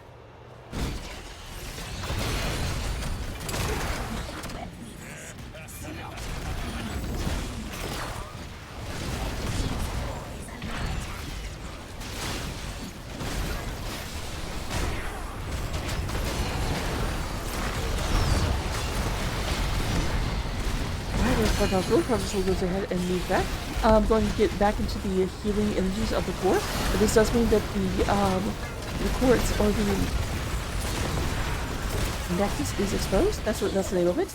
And we're down to 40% health, down to 20%, 10%, 6%, and that's going to be game number 4 ending and bringing us to a final game as we go to 2v2. Minion Miners do go and win, pull back, and we are at the threshold, at the precipice, if you will.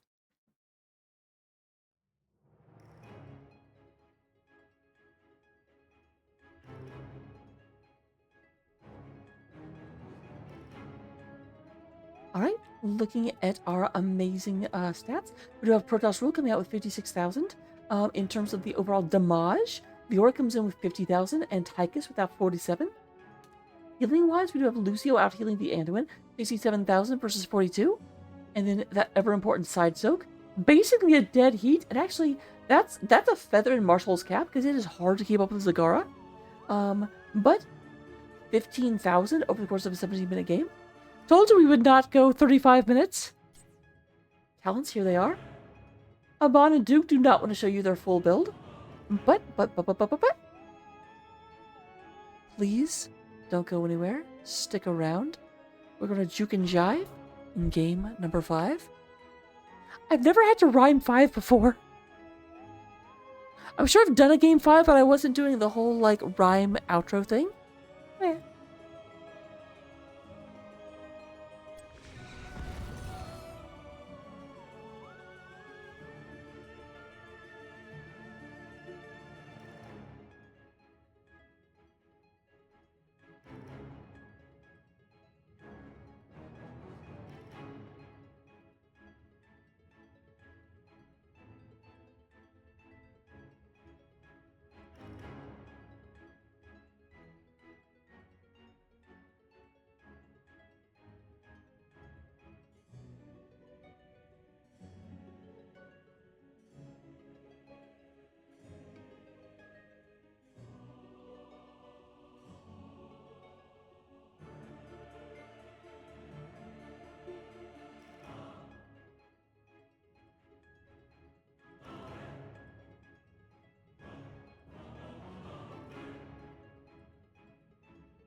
And here we go.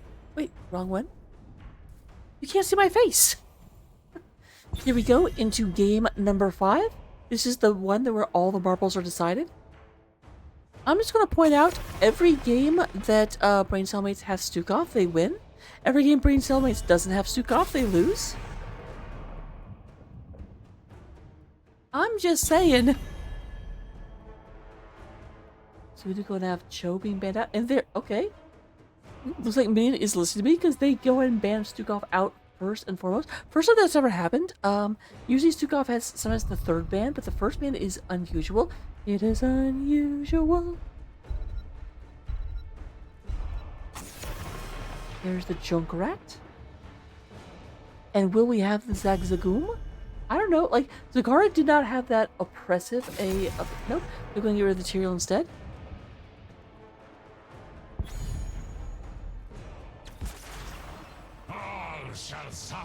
Okay, but Jaeger does take Leoric back. That is something that was different last time, is that Leoric was in the capable hands of Marshall.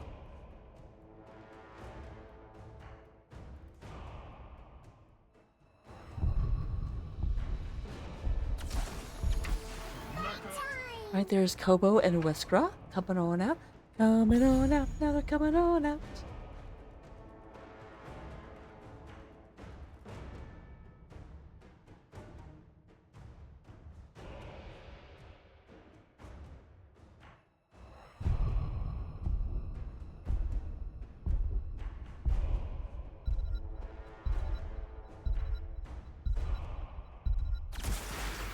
Stitches want to play. So there is Amon. Does take the Anduin, cannot have the Stukov that they probably wanted. But keep in mind, Stitches was banned out every game so far. So Bones getting onto that Stitches that I know Minion miners are, I won't say afraid of, but at least cautious of. They get rid of Zagara. They wanted to ban the Stitches. They so wanted to ban the Stitches.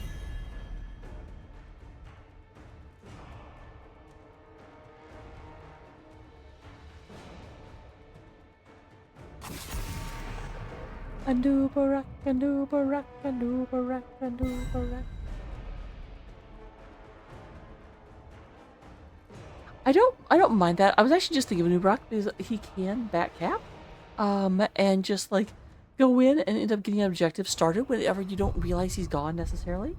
Now, obviously in Div 8, I don't know that that would necessarily work, but I am the destroyer. okay, that's a pick. My blades are yours.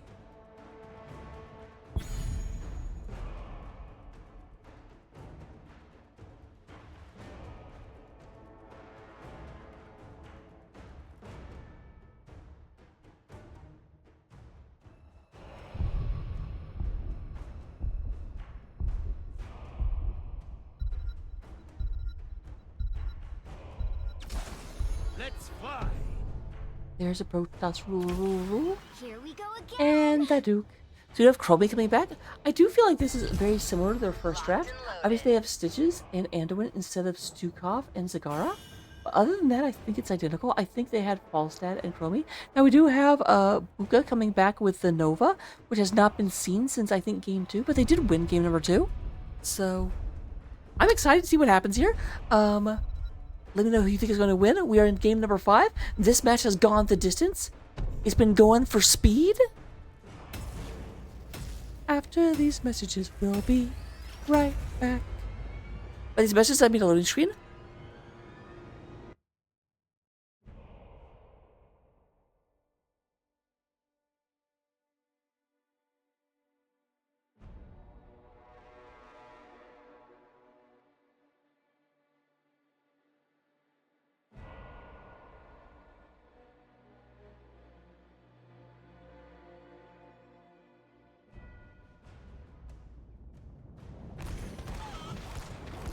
Here we go into game number 5, the final match. The all enchiladas will be decided by this. We have Marshall onto the Sodia. Buka is going to come in with the Nova.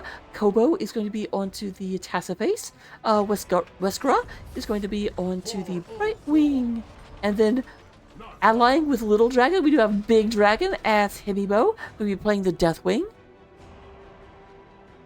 Coming on to the other side, representing Braincellmates, we do go and get Jaeger back on his favorite Leoric, the Playmaker, not the Yu-Gi-Oh character, but a Hot Star.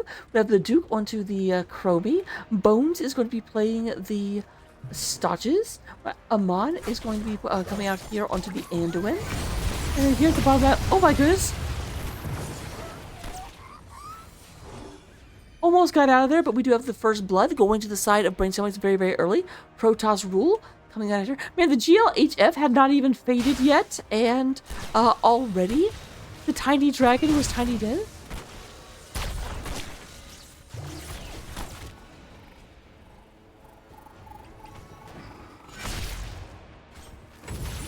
Does look like we've got the camp taken a little bit earlier by the side of Amon and Duke. No one having moved towards this camp just yet. We instead have a big push up here. Jaeger down to about 30% health, but not going to be actually be taken out because he's freaking Leoric. Don't you know who he is? Can't gank a Leoric.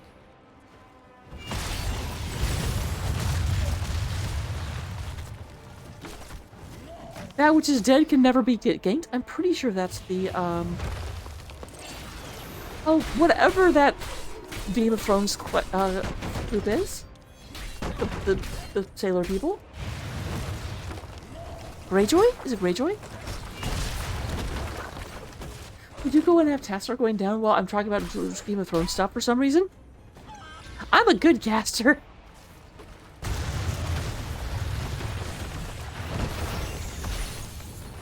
Hey, Baja talks about food, I talk about random pop culture references. Or things that were pop culture references 5 years ago.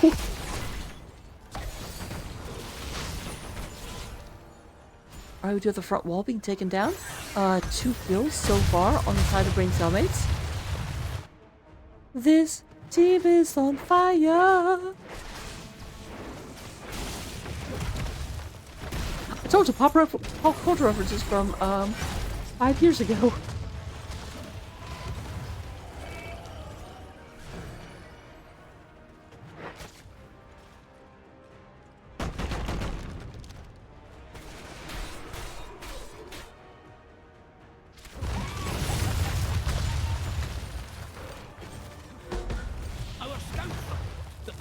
Keeping some of our soldiers prisoner. Get ready to free them.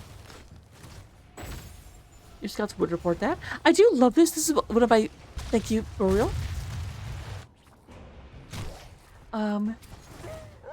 This is my favorite, where it's like, oh, the prisoners will be located in 10 seconds. You've already marked where they are. What do you mean you're going to locate them? Obviously, they've been located. They're right there. From being captured and get our soldiers out of the horns.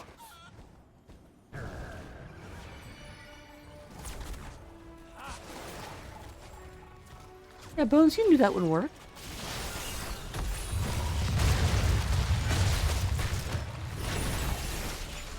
Bones thinking that he's playing a noob for a second.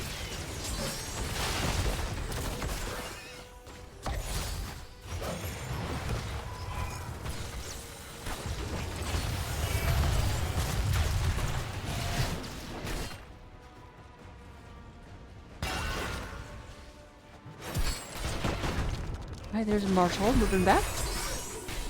Not going to actually get anyone. Westwood came in to help out.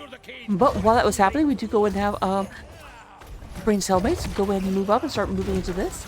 This is a 30-second channel. Like a lot of things, it's 40 seconds on the second one and 50 seconds on the third, and 50 seconds on each subsequent one. I don't think it goes up after 50, though you do get a third and fourth guard.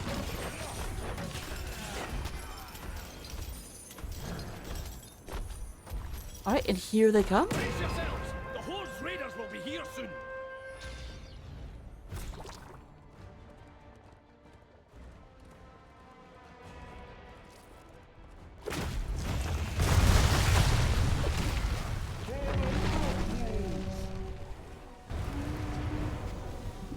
Alright, there's Wolfa up here and looking for stuff. We do go and have the Wolf Riders coming out. And look, I'll be the first to admit, I play Alliance. Like, that was always my faction. But I've got to admit, the Wolf Riders are just way cooler than the Ram Riders. Don't at me.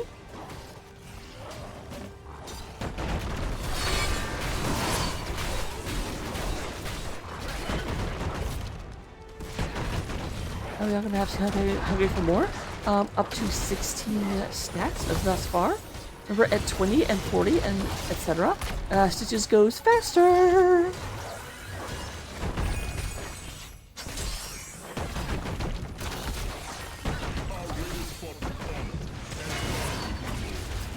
Alright, that's gonna be a dead Marshall. Man, they didn't even give Marshall time to get hit by the Kami ult. They were like, nope. I'm not gonna pull you back to your death, I'm gonna kill you right now.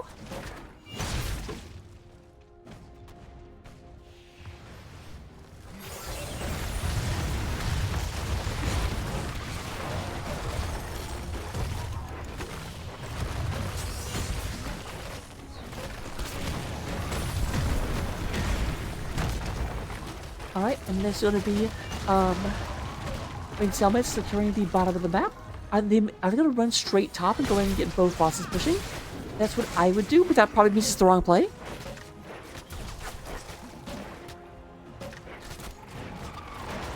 I know it looks like definitely going to scout top. They're not going there just yet. There is direct strike coming out of the Nova. I know it's precision strike, but I like the joke of direct strike.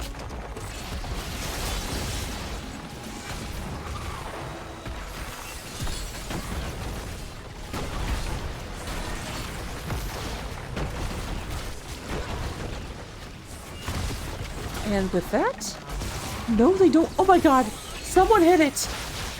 Guys, it has 39 hit points. What the heck? Thank you, Bones.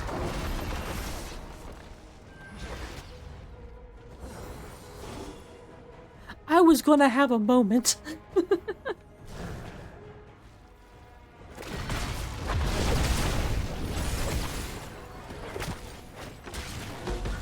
More of our soldiers have been taken prisoner. Let's take them back. Right, they are moving forward. They do go to have this camp starting to come in. Trying to go ahead and get themselves a second fort.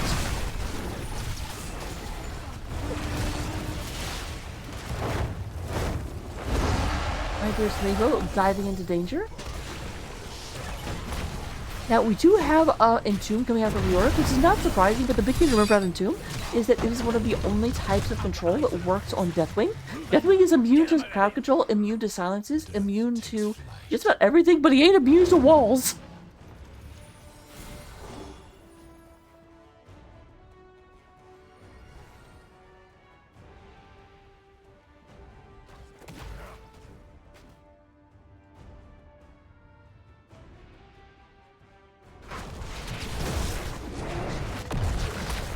Portas Rule was going after Nova, not quite able to get that.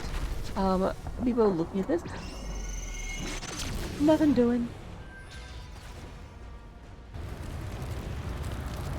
Amiibo, we do have another attempted channel. We do have this, and Bones will get this started. As I mentioned, there is 40 now. And also, as I mentioned, there are now 3 guards.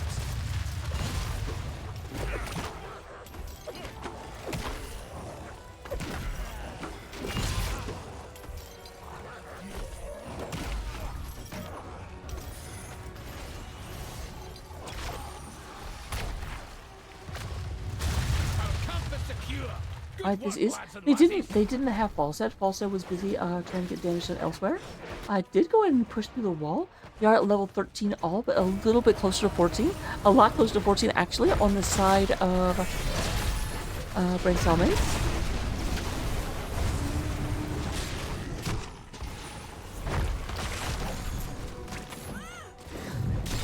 Alright, Bones goes ahead and drinks deeply of Nova. But Nova may go down, but Nova did about, actually it was about 700 damage to the fort. 725, look at me.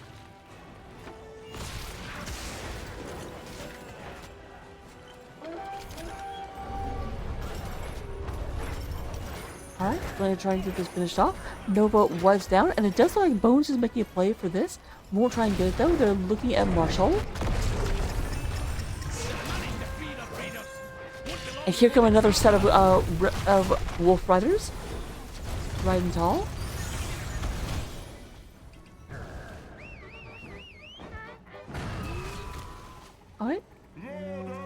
All said moves to the top of the map. Going ahead, going to put your pressure here. Looks like most people are in the middle. Actually, no, it does look like we have a rotate going. Maybe? We don't know what we're doing.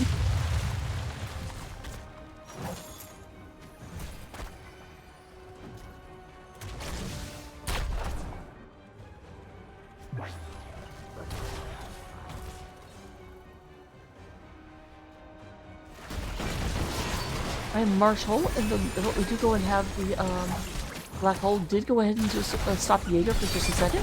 Now the battle's going to be up here at the top where the fort is, but that does mean there's no one defending mid. Although it looks like mid is doing a pretty decent job defending itself.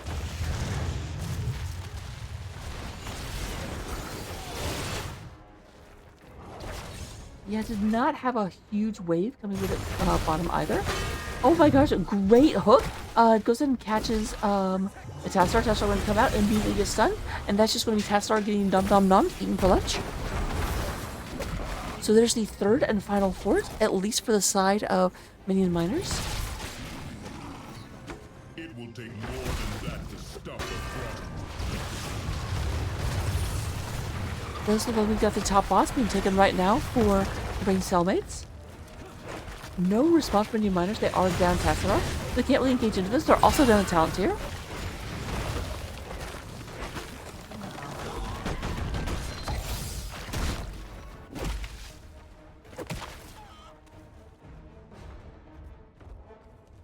Here's the rotation down. They may be looking at just double bossing. That's what I would probably do. Although, I said that last time they didn't do it.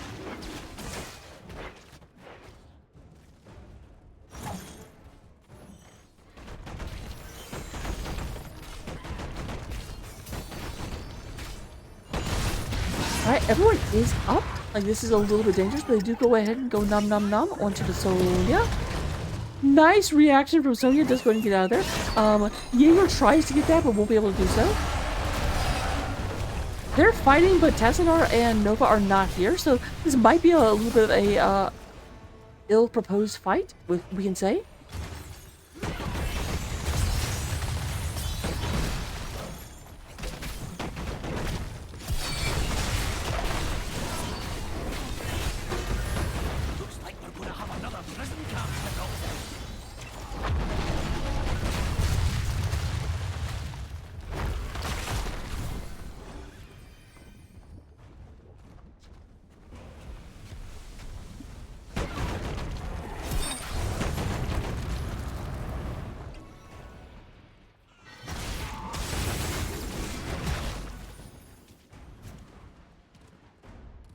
My prison camp is up. And again, 50 seconds and 4 people. I just like pointing out that I know what I'm talking about. My Chromie does move up in order to try and take this camp. It does look like the boss is no longer going to be threatened by our orange team. At least, there's still posture around it, but I don't think this is a serious attempt. He said they're looking for experience. They've changed modes.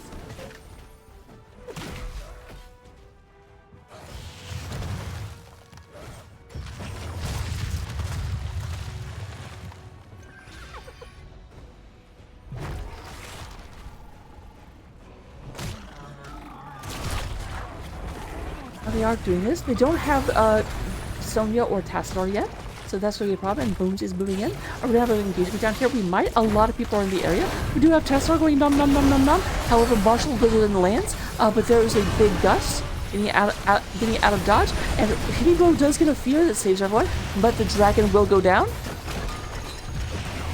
Dragon Slayer. You go and have the entomb and the pullback. Does it lead to a dead Tassadar? That is 2 down for the side of Minion Miners, and Braincellmates just marching forward.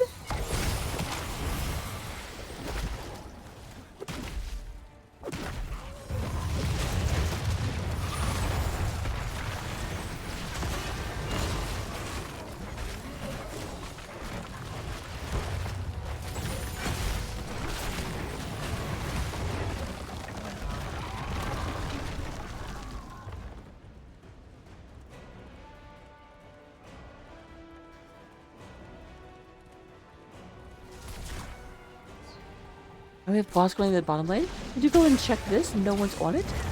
Tester is about to come back. This is a little bit dangerous because they are up 20s, so they can certainly be aggressive. now have silencing entomb, and we know how scary that is. But there's Sonya being made a delicious meal.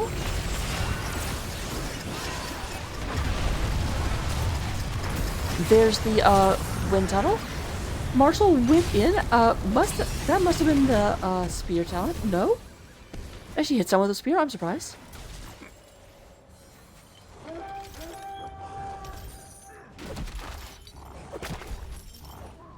Meanwhile, back at the old ranch.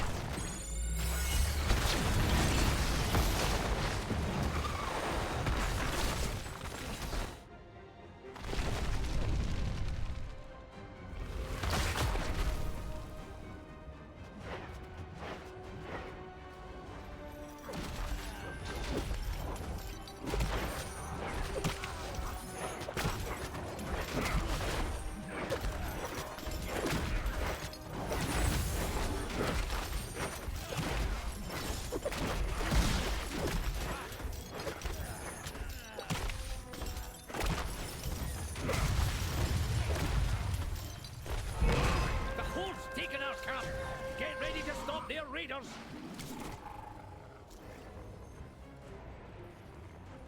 Was it?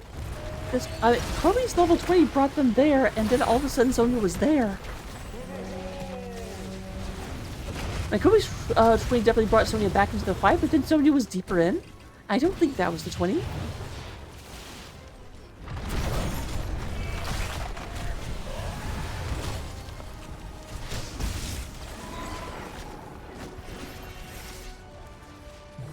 We are moving in. This is going to be a difficult hold, but we do have 20s on the side of Minion Miners, and they're definitely looking in terms of trying to go in and get this out. They do a lot of damage to the Wolf Fighter early on.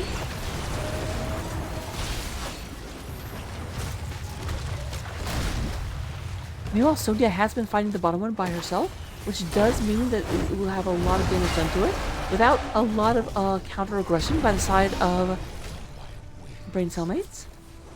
But top is almost undamaged. But we do have 3 people going up there. I bet we'll have people move in and go and get this taken down as soon as people stop actively defending it. This is the last blow you strike against the Horde, dwarf. Now here's the thing, the good news about that is that you can't send a boss down middle lane. It's impossible. You'll never get me out of this bunker, heathens!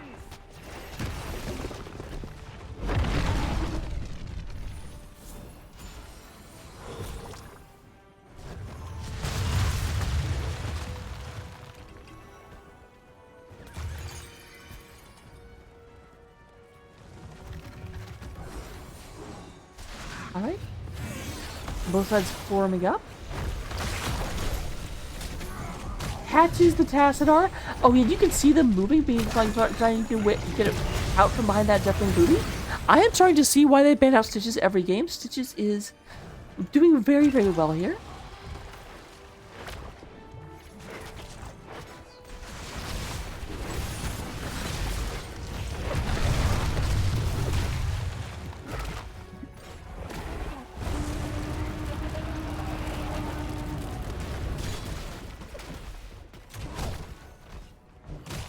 To invite everyone, this is a catapult.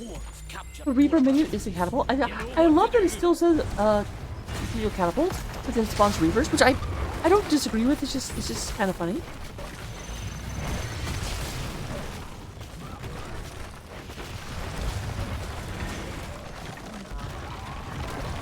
Alright, and then we have a boss coming down top lane. We'll make short work of this unless everyone goes to defend it, which means they're not defending objective.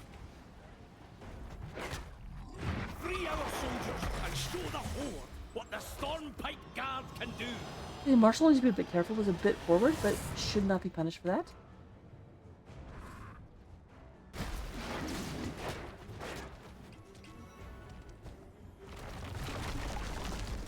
Oh, okay, I didn't realize the boss was coming up right now.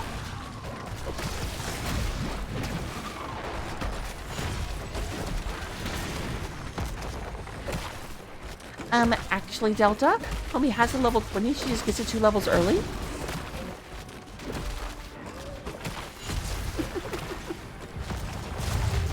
Pretty sure Speedy says that.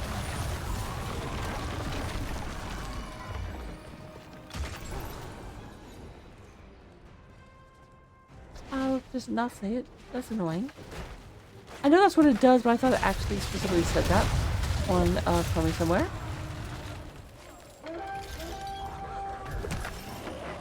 Boo earns, I say.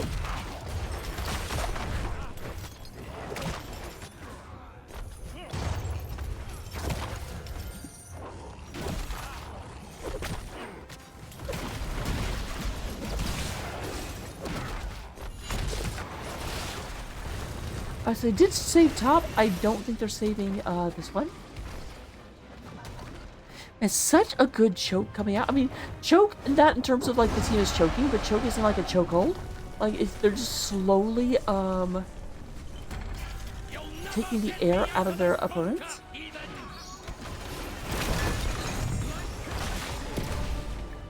Alright, there's Sonya. Sonya gets nom nom nom.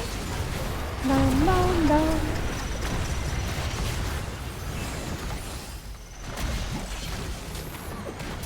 Alright, there is Wesker. Wesker gets pulled into danger. Jaeger's super, super low, actually.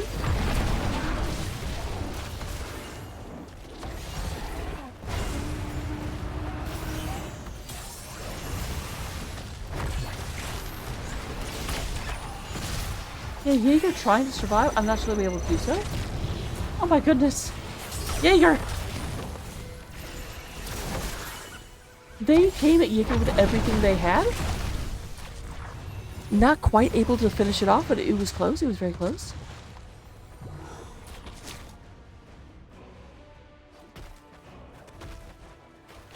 This is going to spell bad news for the sport in just a second.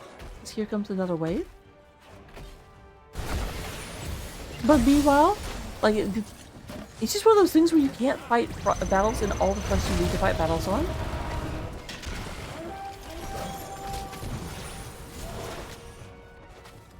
And boop.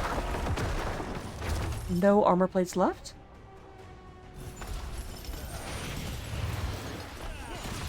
Brace yourselves! The Horde's raiders will be here soon!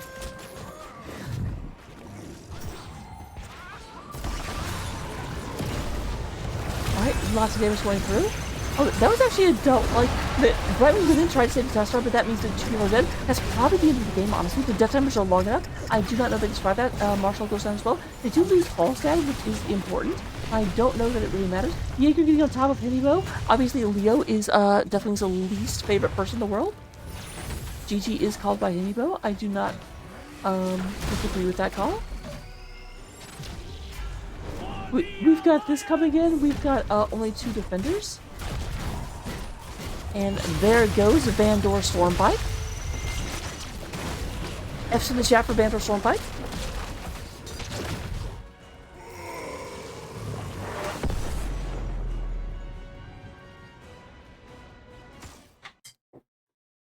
Alright, one moment. Let me see if I can get an interview.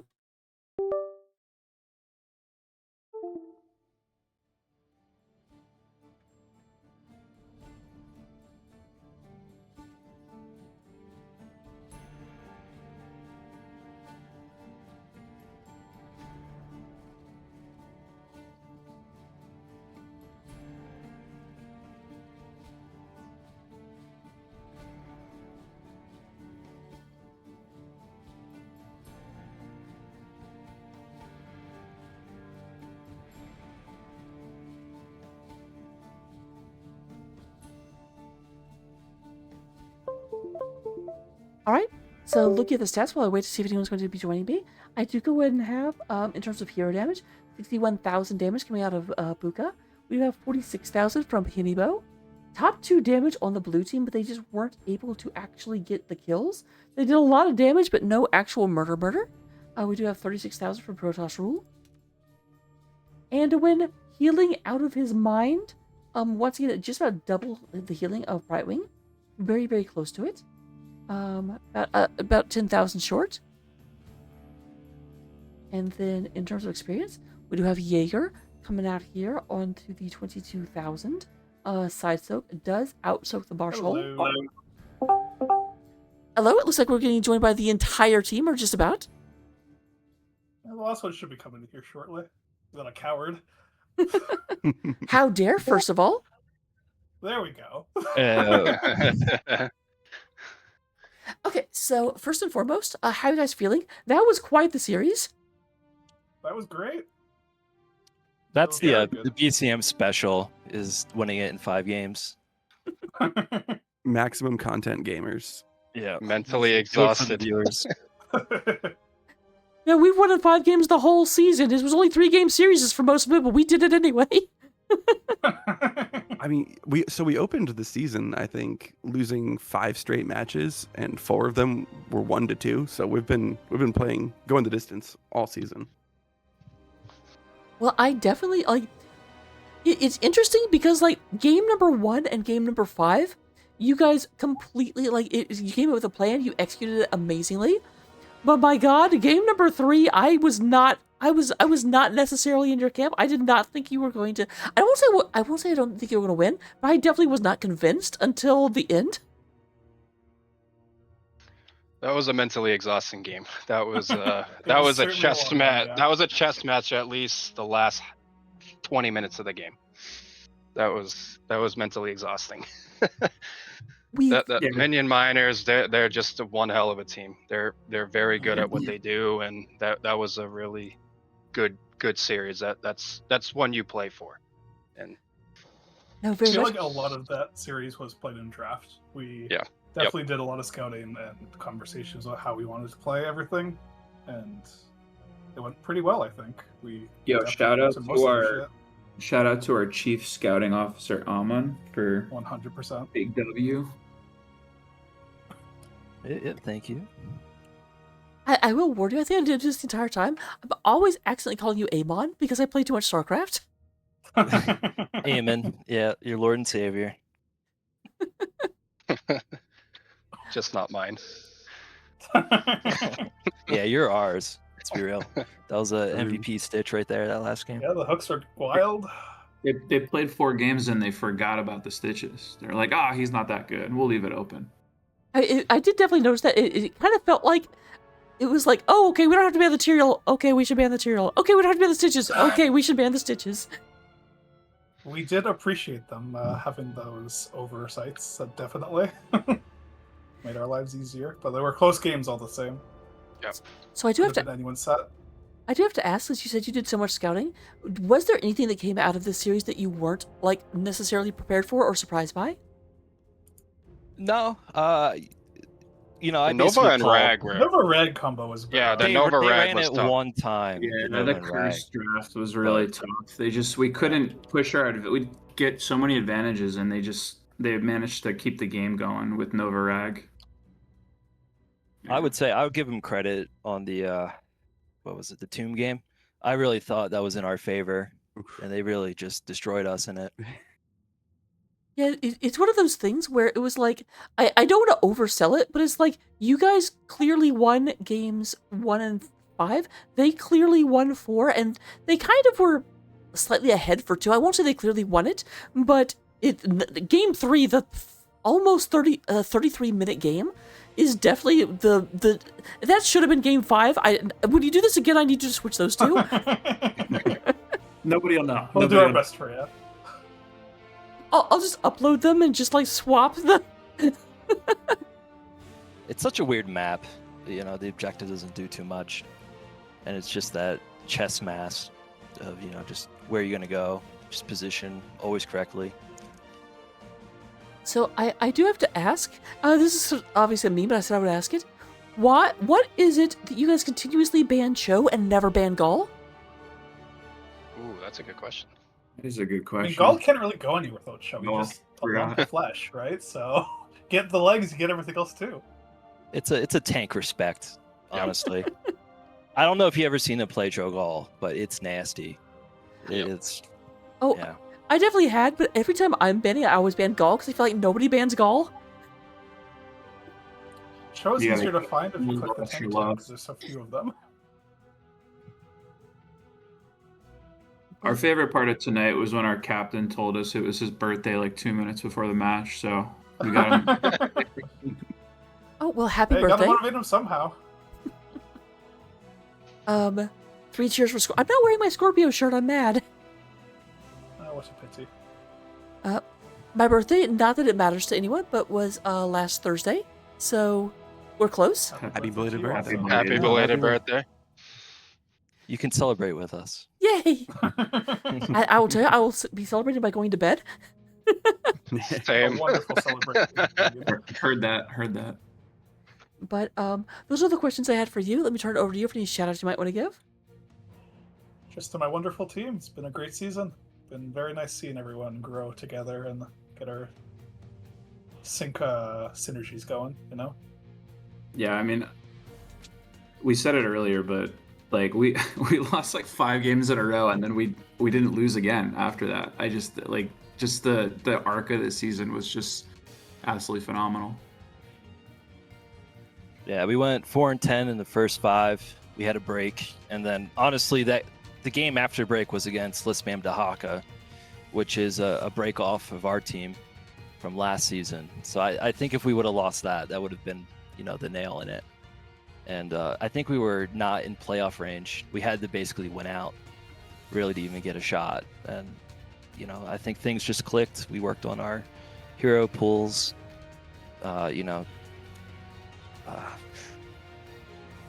Just understanding where people want yeah. to be and Yeah. expecting each other more.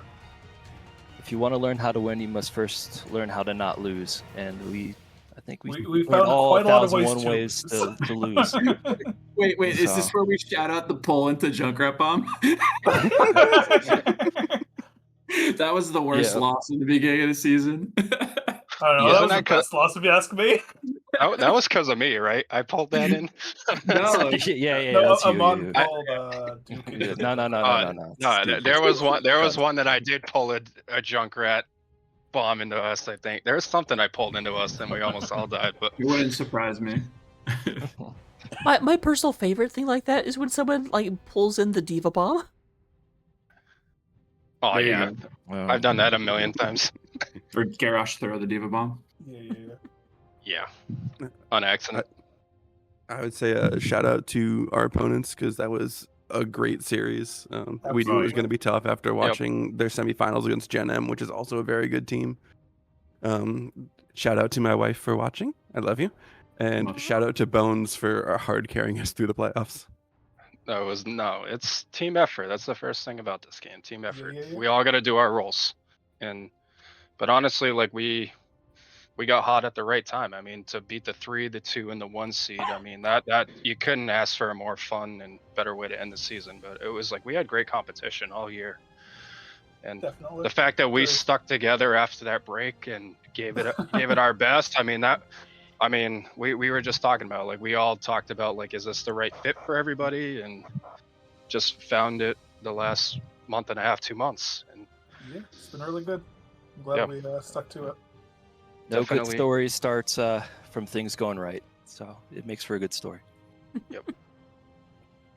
Well, very much congratulations. I will let you enjoy the after party. Don't do anything I wouldn't do. And we will hopefully see you next season. We'll be all going to bed. Well, that's definitely For all something I will be dads. doing. Yeah. But yep, see you next season. See you at BlizzCon if you're there.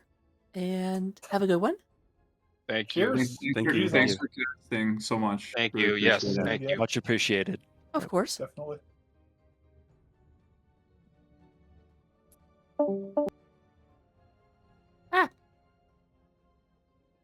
And with that, NGS 1 is offline already, so I can't raid over there. I'm not even sure I'm able to raid, but thank you for being here, everyone. You guys also rock. And we'll be back tomorrow for Div B. Eternally will be casting on this channel. I will be on NGS 1, and we will find out who's playing Div B Grand Finals. So the casting keeps coming. Don't go anywhere, but actually go somewhere for about, 20 hours, and I'll see you tomorrow night. Bye.